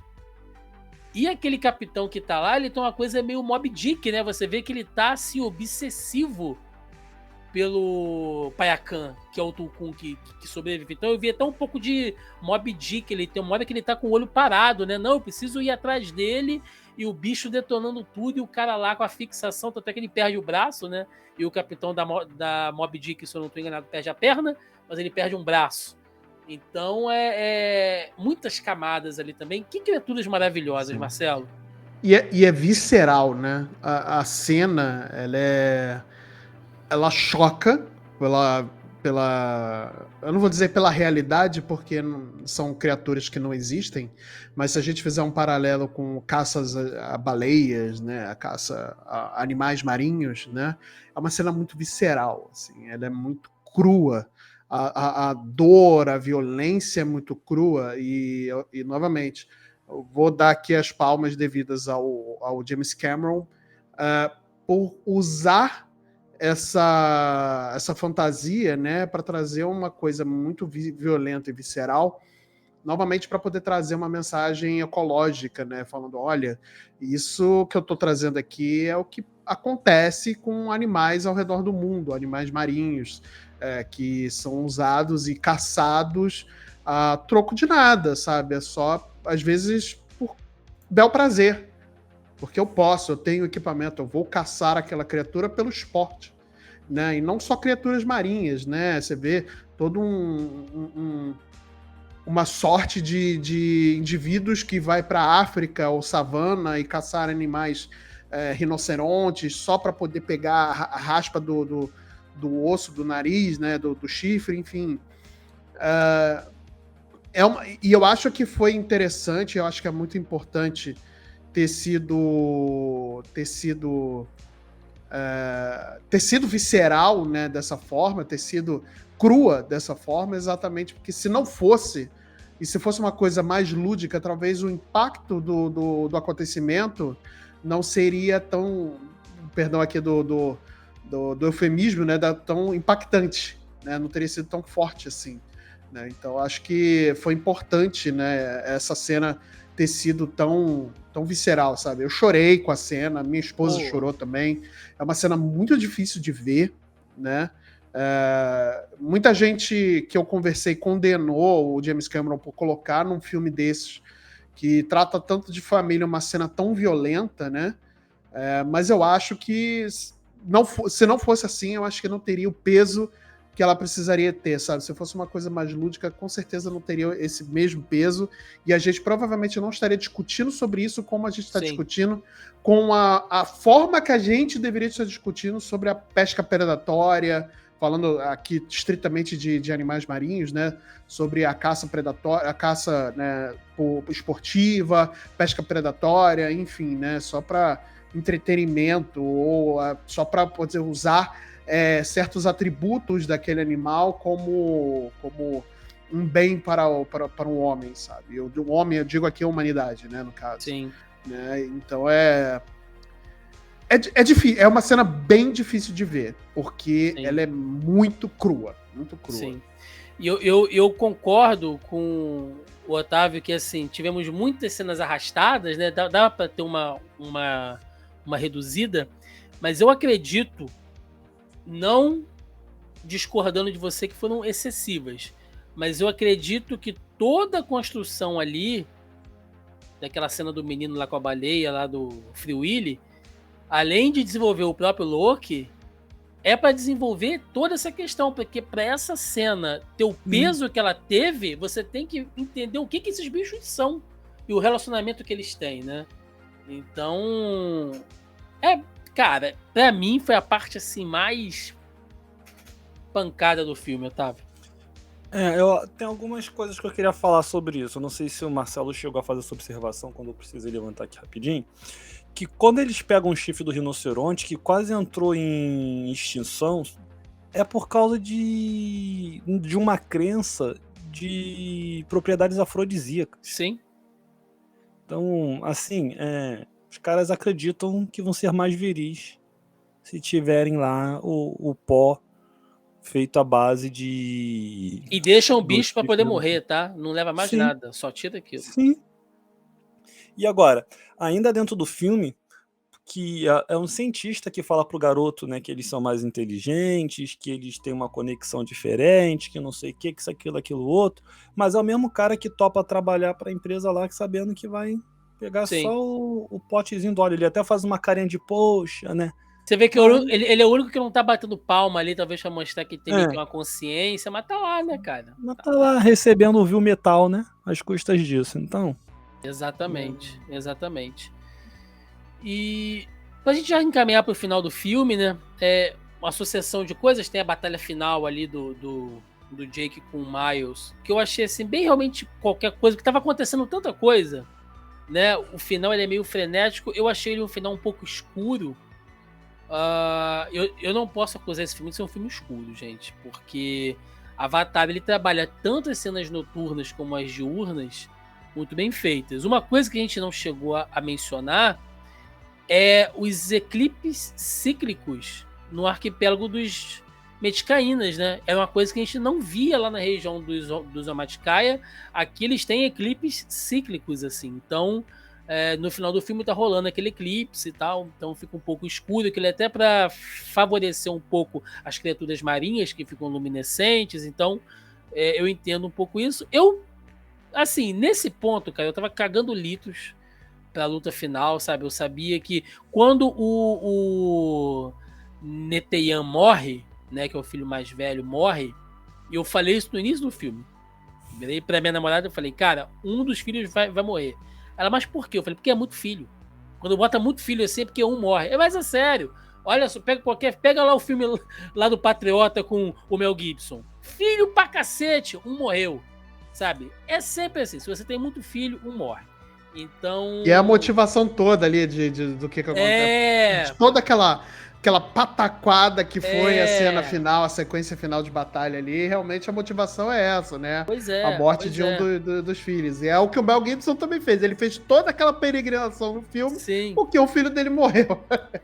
E o que me chamou mais atenção nesse final, né, além do salvamento lá do Miles, que a gente já disse que é uma relação profunda dele com o Spider, que eu acho que vai ser abordada mais pra frente, e vai dar merda isso aí, todo mundo sabe que vai dar merda, mas eu ainda tenho pra mim que o Coronel Miles vai se transformar numa espécie de anti-herói daqui pra frente, depois de tudo que ele passou, mas aí eu tô cagando regra pro futuro. Mas o que eu gostaria de falar, cara, realmente é da participação da Kiri ali naquele final, né? Dela usando aqueles superpoderes dela, e assim, minha interpretação, tá? Deixa subentendido, né? Deixa em aberto o filme todo quem é o pai. Porque a mãe é o avatar da Grace. A gente não sabe quem é o pai, quem fecundou ela geneticamente. Mas ela tem uma ligação. Quando ela tá deitada, logo no início do filme, que ela tá deitada na grama e aqueles bichinhos brancos pousam nela, eu falei, essa menina é especial. Porque são os mesmos bichinhos que pousaram no Jake. E a Neytiri fala pra ele, olha, se isso tá acontecendo é porque você é alguém especial pra Eywa. Eywa tá te olhando de uma maneira diferente e tal. Então, eu acho, minha teoria, tá? Que talvez essa criança, que a Kiri tenha sido concebida naquele momento de morte da Grace. Naquela tentativa de passar a mente da Grace pro avatar dela, o que deu errado, né? E o do Jake vai dar certo, enfim, mas deu errado. Naquele momento ali, ou ela já estava grávida e aconteceu alguma reação espiritual, biológica, não sei, que a gente sabe que mistura tudo, e a criança no ventre foi afetada, ou essa criança é quase uma concepção do Espírito Santo, cara. Feita pela própria Eywa, e por isso essa conexão dela com aquele mundo, né? Você vê que chega um determinado momento onde ela não precisa mais se conectar com as criaturas para controlar. Ela só aponta e vai, né? Tipo, meio um negócio tipo Jean Grey, assim. Ela aponta e as coisas acontecem, né? Essa menina, eu acho que no futuro a gente vai ver muito mais dela se ela não assumir como uma nova líder. Mas é um prato cheio pra dar bosta, né? Porque aí se ficar muito super-herói é foda, né? perde um pouco da questão espiritual da coisa. Vai ter que trabalhar muito bem pra não ficar um Deus ex machina de tudo ela... Porque tem uma cena muito bonita de quando ela tá deitada, ela tá respirando e a vegetação ao redor tá respirando. Sim, ela tá totalmente conectada. Aquilo ali é muito bacana, muito bem feito. Ela com certeza foi colocada ali pra ser trabalhada nos próximos filmes, mas tem que tomar cuidado pra não virar esse ser super poderoso aí também. Deus Ex Machina pra explicação de roteiro, né? Pois é. Que aí qualquer coisa vai ser ela só fazendo assim, fazendo assado e tudo se resolvendo. Maravilha. Marcelinho, somos pessoas emotivas, né? Eu tô ficando velho, eu tô ficando emotivo, Marcelo. Você é um cara de... Você tá mostrando toda uma faceta sua que eu não conhecia. Cara, eu tô ficando velho. Quem diria, essa cara de bruto, essa cara de mal, que faz as velhinhas atravessarem a rua quando passa. Pior que faz aí mesmo. Olha aí. Eu tô ficando velho, eu tô ficando um cara emotivo, assim. E aquele final ali, cara, tem duas sequências ali no final que me pegam muito, né? Quando aconteceu tudo, e aí o Netean morre, né? E o Jake tá preso com o Loki, debaixo lá daqueles escombros, presos debaixo do barco, o barco emborca, né? Aí o James Cameron mete um Titanic ali, né? Que ele emborca o barco e tal. Aí, ó, as várias histórias que o James Cameron usou pra poder fazer o roteiro. James Cameron, que você fez ali. E a Neytiri tava com a Tuque, né? Isso. Mas o Loki tava com o Jake. E os dois, eles tretaram o filme inteiro.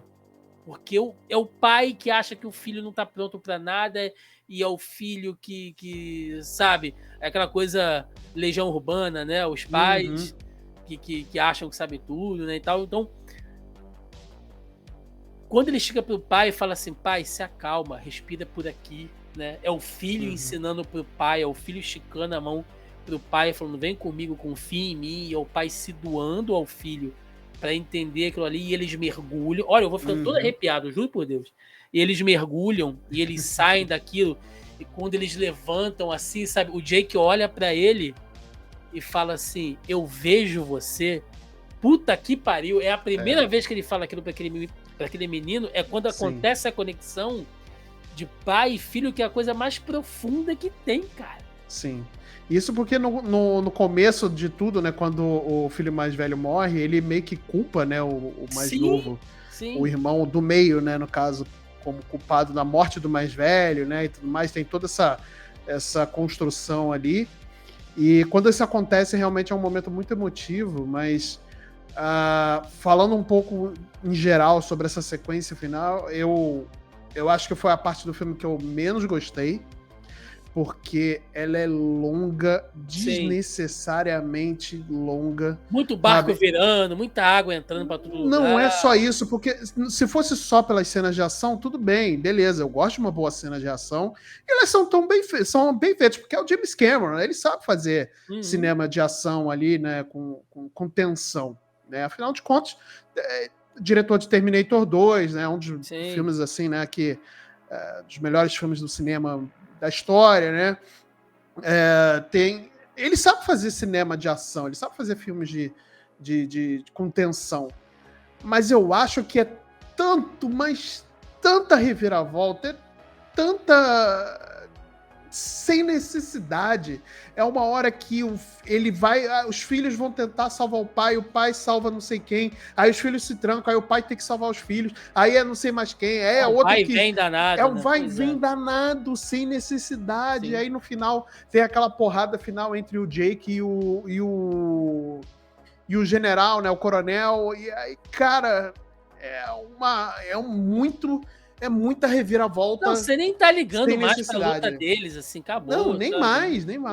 E aí as cenas que eram pra ser mais bem trabalhadas, um pouco aquelas mais emotivas, elas são rápidas. A cena da Kiri se comunicando com Eywa, né, dentro do mar, usando o mar como comunicação de Eywa, ela respirando debaixo d'água, e, sabe, é muito bonito e é rápido.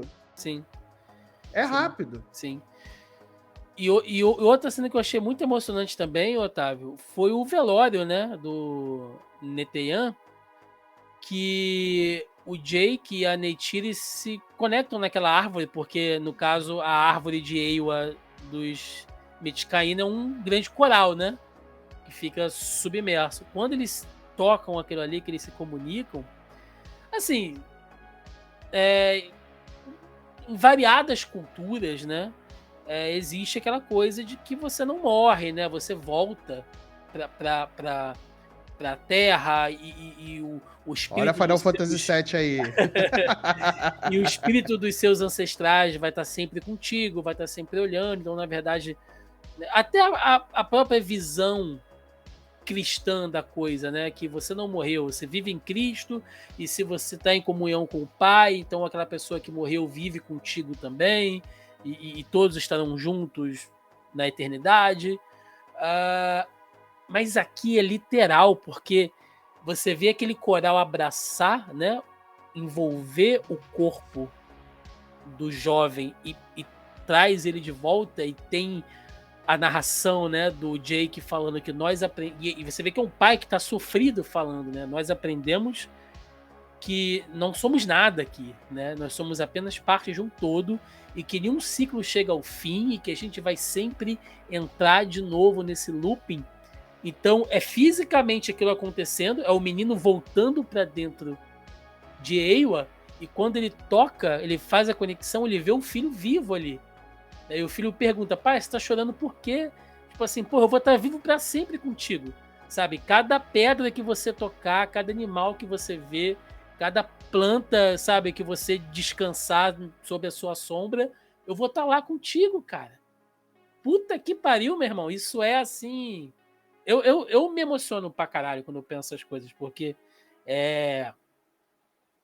se a gente pensar, né, quem é que não gostaria de conviver assim, com um ente querido, né? Um pai que se foi, uma mãe que se foi, e você poder ter essa conexão, né? Que não é você conseguir falar com os mortos, né? Aquela coisa.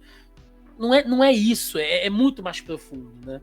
É bonito demais, assim. Eu fiquei rendido, velho. O final desse filme me deixou assim... Eu tô muito mole, eu tô muito cagão.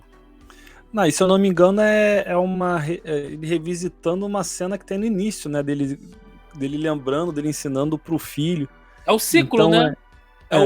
É o Rei Leão, é a coisa do ciclo da vida. Ele revivendo aquela situação e agora ampliando o significado daquilo, tendo um diálogo melhor diante daquilo, que é quando o filho fala que eles sempre vão estar juntos. Eu acho que mostra muita coerência também dentro do próprio universo, porque no final do primeiro Avatar, quando a galera também tá morrendo, o que acontece são virem os líquenzinhos, né? Não é bem líquen, mas virem aquelas ifas, né? E abraçarem eles, tomarem conta do corpo. E aí eles são absorvidos pela terra, né? E aí a mesma coisa acaba acontecendo no segundo agora, só que de uma maneira semelhante, mas devido às diferenças do ambiente que eles estão. Quero saber o que vai acontecer no Reino do Fogo. Vai tacar fogo em todo mundo? É isso que eu quero saber. Pois Como que vai ser feito isso daí? E aí eu encerro aqui, né, antes da gente ir realmente pro encerramento, considerações finais. O que vocês esperam aí do futuro de Avatar no próximo filme que vai sair em 2024. Aí vai sair, segundo o cronograma de James Cameron, mais um em 2026 e o último em 2028, né? Teremos aí então 4 filmes, pelo menos programados até então. O que você espera do futuro de Avatar após o Caminho das Águas, Otávio? Menos cenas de baleia e mais ação? Menos cenas de baleia, menos tempo ele mostrando tudo que ele conseguiu construir. Porque eu acho que é bem isso que a gente falou aqui. É um roteiro simples, numa embalagem muito bonita. Muito bonita. E aí ele quer mostrar a embalagem dele, beleza. Me preocupa, né? Me preocupa como que ele vai elaborar essa história, como que ele vai aprofundar essa história. Tem a questão da garota, como que vai ser essa construção dos outros universos. O que é? Vai ser de novo, chegando num mundo novo, e aí você descobre que tem um bicho especial naquele mundo novo, que você vai ter que aprender a lidar com aquele mundo novo e proteger a natureza daquele mundo novo. Aí como que vai ser? Vai ficar essa estrutura sempre, o tempo todo, só mudando uma ou outra desculpa? Me preocupa.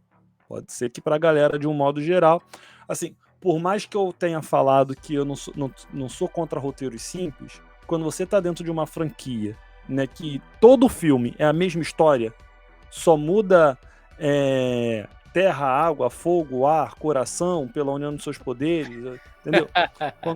Como o Marcelo brincou, eu acho que isso se torna um problema, né? Porque aí não é ser um roteiro simples, é ser um roteiro simplista. Você só está reciclando a tua ideia o tempo todo, né? Então, isso me preocupa um pouco. Entendo ele ter concorrido ao Oscar de melhor filme, por causa de todo o aspecto técnico, e o Oscar precisava chamar gente, né, para fazer barulho, e também numa disputa que tem Tar, pode entrar qualquer filme para disputar, porque Tar é horroroso, é insuportável, né? E então tá lá, o Avatar 2 é o menor dos problemas. O futuro provavelmente vai ser muito bonito, mas pode ser muito nebuloso também. E você, Marcelinho, pra gente fechar? Eu concordo aqui com o Otávio, eu não queria ver mais reciclagem do que já tivemos. E me preocupa um pouco também o fato de que tem essa agenda apertada, né, de lançamentos, né? A gente não vai ter aí, voltando bem, como foi falado no começo, a gente não vai ter um tempo grande de espaço entre um filme e outro. Tudo bem que ele meio que está trabalhando já em conjunto, né, e tudo mais, mas existe um limite, né? E isso pode se tornar uma coisa prejudicial para o filme, né? Eu espero que não, eu confio muito no trabalho do James Cameron, eu gosto muito dos trabalhos dele, né, a maioria dos trabalhos dele pelo menos, mas eu espero que eu esteja errado em relação a esse meu temor sobre o tempo entre um filme e outro, né, porque é muito pouco tempo, você vê que do primeiro para o segundo, mais de 10 anos, né, gente, então convenhamos que Vamos trabalhar, é um bocado de tempo, né? Então, mas tudo bem, ele vai ter tecnologia para fazer o que ele quiser. Eu tenho plena certeza que não vai ser um filme revolucionário como o primeiro e o segundo é. Eu acho que a gente vai ver, não ver mais do mesmo, mas em questão de tecnologia de visual, eu acho que não vai ser nada muito diferente do que a gente já viu, a não ser novas ambientações, né? Eu acredito que ele vai explorar um pouco mais ali sobre Pandora, né? Eu espero que não seja tipo, uma sequência do tipo o vilão como é que é? O vilão da semana, né? Ou a temática da semana, sim, né? Tipo, agora vamos para a Terra do Fogo, agora vamos para a Terra do Ar. Não vira um RPG, né? Vai indo os exato. reinozinhos, pegando os poderzinhos, fazendo as alianças. Entendi. Pois eu espero agora que seja um desenvolvimento de fato ali entre as tribos, né? Agora que ele tem ali a aliança, né, com a tribo da água, né? Vamos ver como é que essas outras supostas tribos, né, de Pandora vão se comportar em relação a isso, né, e tudo mais. Até porque Eywa, né, comunica para todos ali os seus planos, né? Não necessariamente falando, olha, vai acontecer isso, está acontecendo isso, mas eles sabem, pela essa comunicação, né, que eles têm com Eywa e com o planeta, com a Lua, né, com Pandora, né, e com essa força divina ali, né, que eles têm em Eywa, eles já sabem ali o que pode rolar um com o outro ali, né? Então, eu espero um desenvolvimento maior em relação a de como é que vai ficar essa batalha também entre humanos, né, e pandorianos ou pagodianos aí, sei lá, enfim. Pandeirinhos. É isso, gente. Vamos lá, vamos pro encerramento. Vambora!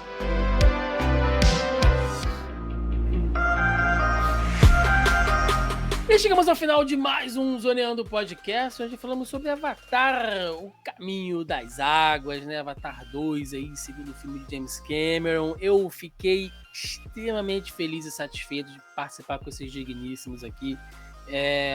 Quem tem acompanhado, né, as nossas lives, os últimos programas que eu tenho participado, eu tenho reclamado muito que eu não aguento mais filme de boneco, filme de fundo verde, eu tô ficando um pouco saturado desse negócio. Mas quando aparece, cara, algo assim que... Você pode ter ouvido o podcast, pode ter discordado muito, pode ter achado o filme um lixo, mas pelo menos me tocou de muitas formas assim, e eu sempre admiro quando a cultura pop consegue trabalhar, seja de maneira rasa ou de maneira mais profunda, temas além da obra, né? Eu acho que esse filme fez isso muito bem, com todas as críticas ou falhas que ele possa ter tido. Então eu fiquei muito feliz dessa discussão, desse debate que a gente teve hoje aqui. Então aquele momento para recadinho, jabás aí, o que vocês tiverem, o momento de vocês. Meu querido Marcelinho Delgado, vai lá, cara, o tempo é todo seu. Opa, Tiagão, obrigado pelo convite para poder falar sobre esse filme aí que fechou e abriu o cinema, né, brasileiro aí, e o mundial também, né? Foi um filme que estreou no final do ano passado, mas eu só tive a oportunidade de ver agora no começo do ano, então foi uma ótima estreia de cinema em 2023, né? Um ano aí que a gente está reconstruindo, né, nossas vidas, né, e tudo mais. Então, quem quiser conhecer um pouco mais aí do meu trabalho, eu tenho o meu próprio podcast, que é o Multipop. Toda quarta-feira tem um episódio novo nos melhores agregadores, né? Então, aí você pode ir no Spotify, vai no Deezer, vai no Amazon Music, vai no Orelo também. Eu descobri recentemente, né? Eu até falei aí numa das lives de quinta-feira que o Multipop ele está em um agregador de livros, inclusive, né, de audiobook, né? De audiobook, então tá aí. Você consegue ouvir em praticamente todos os lugares, melhores agregadores do mercado. E também tem a Twitch, né, do Multipop, onde a gente está sempre jogando aí alguma coisinha. Quem sabe eu não traga aí, né? Eu não sei quando vai ao ar esse cast. Talvez já tenha feito, talvez não. Né, quem sabe eu não traga aí o Chorinho do Reino, né, o novo jogo do Zelda aí, no dia do seu lançamento. Chorinho do Reino, que eu estou ansiosíssimo para esse jogo, né, então, grande lançamento de um nintendista safado que sou, então, já está garantido, né, talvez a gente consiga trazer aí no dia do lançamento lá na Twitch, só procurar a gente lá no Multipop _ na TV. Então é isso, obrigado ao Tiagão, obrigado aqui ao Otávio pelo bate-papo, foi muito bom. Espero repetir mais vezes. Tá aberto o convite aqui, né? Para vocês irem lá no Multipop também, pra gente conversar sobre filminho, conversar sobre cultura pop. Só chamar. Agora sim, meu querido Gustavo. Não, brincadeira. Meu querido... Olha ele. Filho da mãe, mas é um filho Olha ele. Eu me envergonhei todo quando eu percebi a cagada que eu fiz. Meu querido Luiz Gustavo. Meu querido Luiz Otávio. Muito obrigado pela participação. Você ter disponibilizado o seu tempo aí em plena segundona aí, sei que você tá corrido. Cara, valeu mesmo. E dá teu recado, teu jabá aí do seu trabalho, da Ana. O espaço é todo seu. Eu que agradeço o convite, né, de poder estar aqui conversando, debatendo. Marcelo, foi um prazer, né, dividir esse momento com você. Você que não é apenas meu irmão de plaquinha, porque enquanto estava tendo a live eu estava observando, você também é meu irmão de action do Doutor Estranho, que é o mesmo action que você tem ali em cima, eu tenho, o meu fica ali no alto. E de Funko do Gênio, porque se eu vi certo, você tem um Funko de um gênio aí acima de você. Tem. Que eu também tenho, só que não bonito. Olha, se fôssemos avatares, vocês estariam fazendo conexão de rabo agora, né? Eita, olha aí, ó. Tá muito fixado nessa questão da conexão da cauda. Falando, Tiagão, você tá bem, Tiagão? Você precisa de um abraço?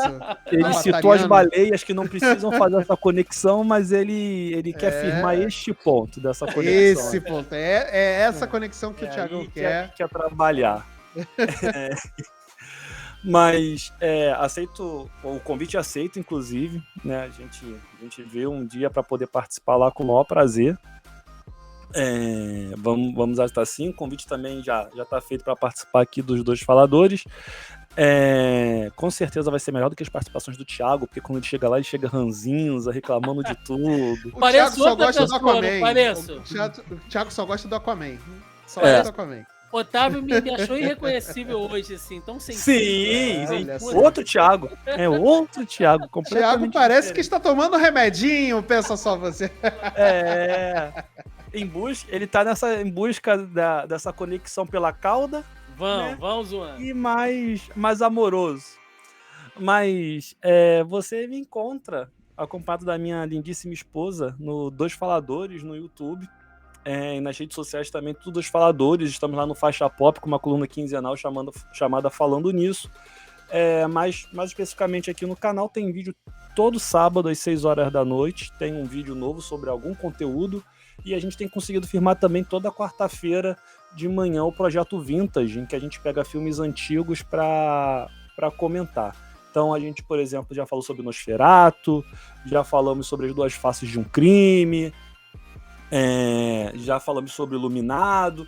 Não sei quando que vai sair também, né, esse daqui. Então, da quarta seguinte da gente estar aqui gravando, vai sair de um filme que acompanhou muitas pessoas na sessão da tarde, na tela quente na Globo. Não direi qual é, mas vou deixar aí essa curiosidade para você ir lá conferir. Envolve carros? Envolve carros? Qual? Envolve carros? Tem algum carro? Não. Envolve bichos. Envolve bichos. Bichos? Tem alguma coisa assim com mesa, tabuleiro? Não, nada disso. Não. Não? Então tem a ver com ruim, construção e bichos. Em off eu falo pra vocês. Tá, mas aí então fica o convite para ir lá conhecer o Projeto Dois Faladores. Vai ser um prazer recebê-los, né? Estamos tentando bater a marca de 2.000. Estamos com 1.700 e uns quebradinhos. Já. E aí estamos nessa meta agora. E mais uma vez, valeu pelo convite, Thiago. Maravilha, meninos.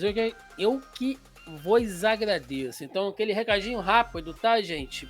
Primeiramente, né, só dizendo a vocês que você pode ouvir ou assistir o Zoneando aí na sua plataforma predileta, né? Você pode ouvir a gente nas plataformas e agregadores de podcast onde você quiser, Spotify, Deezer, Google Podcast, iTunes, enfim, né? No seu aplicativo ou agregador, é só procurar por Zoneando Podcast com Z que vocês nos encontram. Pode vir diretamente, né, também lá no nosso site, né? Pode ir lá no zonae.com.br, vai lá na seçãozinha de podcasts, vocês vão nos encontrar lá também. Ou você pode nos assistir no nosso canal do YouTube toda sexta-feira, todo sábado, quando dá uma atrasadinha. Novo episódio do Zoneando Podcast. E agora, para você ver nossas reações, nossas faces, nossas caretas aqui. Então você pode acompanhar, né, em qualquer plataforma de áudio ou assistir o podcast, ou ouvir, né? Tem gente que ouve o podcast também, eu faço muito isso pelo YouTube. Só um adendo rapidinho, gente. Finalmente, tá? Para algumas pessoas aí talvez perceberam isso, nós estávamos com 2 feeds, digamos assim, do Zoneando no Spotify, né? Tinha um mais antigo, que não estava atualizando direito, e tinha um mais recente, com as tabzinhas ali todas direitinho. Eu fiz ali um atendimento com o pessoal do Spotify, conseguimos unificar as 2 contas. Então, peço que você que é ouvinte pelo Spotify, você dê uma verificada se você ainda está seguindo, se você está assinando o Zoneando, né, lá no seu perfil do Spotify, porque eles falam que migra tudo, né? Mas é sempre bom dar uma olhadinha, porque pode sempre falhar alguma coisa. Então, verifica lá se você ainda está seguindo a gente e, por favor, avalie a gente, dá 5 estrelas lá, cara. Vai lá nas avaliações de podcast. Pode não parecer, mas isso é muito importante dentro do Spotify, porque isso ajuda a gente a ser mais recomendado. A gente estava dividindo a audiência, a gente estava com a métrica super dividida esse tempo todo por causa desse feed multiplicado aí para dar uma confusão que rolou. Então agora é muito importante para quem quiser apoiar a gente, não custa nada, é só ir lá. Se você escuta a gente, acompanha a gente por outra plataforma também, mas tem acesso aí, tem cadastro no Spotify, vai lá, dá uma moralzinha pra gente também, vai lá, só avalia, que é muito importante, tá bom, gente? Além disso, estamos nas demais redes sociais, estamos no nosso Facebook, no Instagram, estamos no Twitter, no TikTok, tem crescido bastante o TikTok, tenho ficado feliz aí, que a galera está acompanhando, tá vendo os videozinhos lá, as dicas, fico realmente feliz. E é claro, aqui também no nosso canal do YouTube, toda quinta-feira tem nossa live da semana, com notícias aí variadas, aquele rolê muito louco, eu, Marcelinho Delgado, Carol Tibi Martins e convidados. Otávio já participou com a gente também? Já estava lá? Já participei sim do... Qual foi? Não lembro agora qual foi. É sempre um rolê de notícia toda semana. Foi 2 semanas atrás. Então. Foi 2 semanas atrás. É que participou você e o Rafa Afonso. Isso. Foi bem legal, foi bem legal aquele programa que a gente fez. Então, toda quinta-feira tem live da semana, vocês podem participar ou assistir depois, tem uns cortes também. Toda sexta ou sábado, a edição do Zoneando. E durante a semana inteira trazendo vídeo de reação, análise de filme, recomendação Enfim, é conteúdo aqui a semana toda, gente. Muito Thiagão obrigado. Chegou no ponto que ele tá fazendo vídeo resposta, hein? Olha aí. Tô fazendo Gostei vídeo disso aí. resposta, rapaz, tá Gostei vendo? disso aí. Resposta do meu sobrinho ainda. Olha aí. Vídeo Tá resposta vendo? do meu sobrinho. Que o Mas Lucas ele- é meu sobrinho. Mas ele gostou. Gostou. Foi muito bom. Foi Ó, o muito bom. Thiagão chegou num ponto aí, caramba, a fama atingiu, a fama chegou. É. Cara, quando você faz vídeo resposta e tem hater, a fama chegou. Graças a Deus eu tenho os dois. Então é isso, gente. Muito obrigado pra quem curtiu a gente até aqui. Deixa nos comentários aí, cara, qual a tua opinião sobre Avatar no Caminho das Águas, né? Você achou que a gente deu uma viajada aqui, eu principalmente, dei uma viajada nos conceitos, nos plots e subplots? Dá aí a tua opinião. Se você gostou, dá a sua opinião também. Avalie a gente, dá joinha aí na plataforma que você tiver. Fortalece a gente demais. É isso. Ficamos por aqui. Até semana que vem. Um abraço e até mais. Valeu!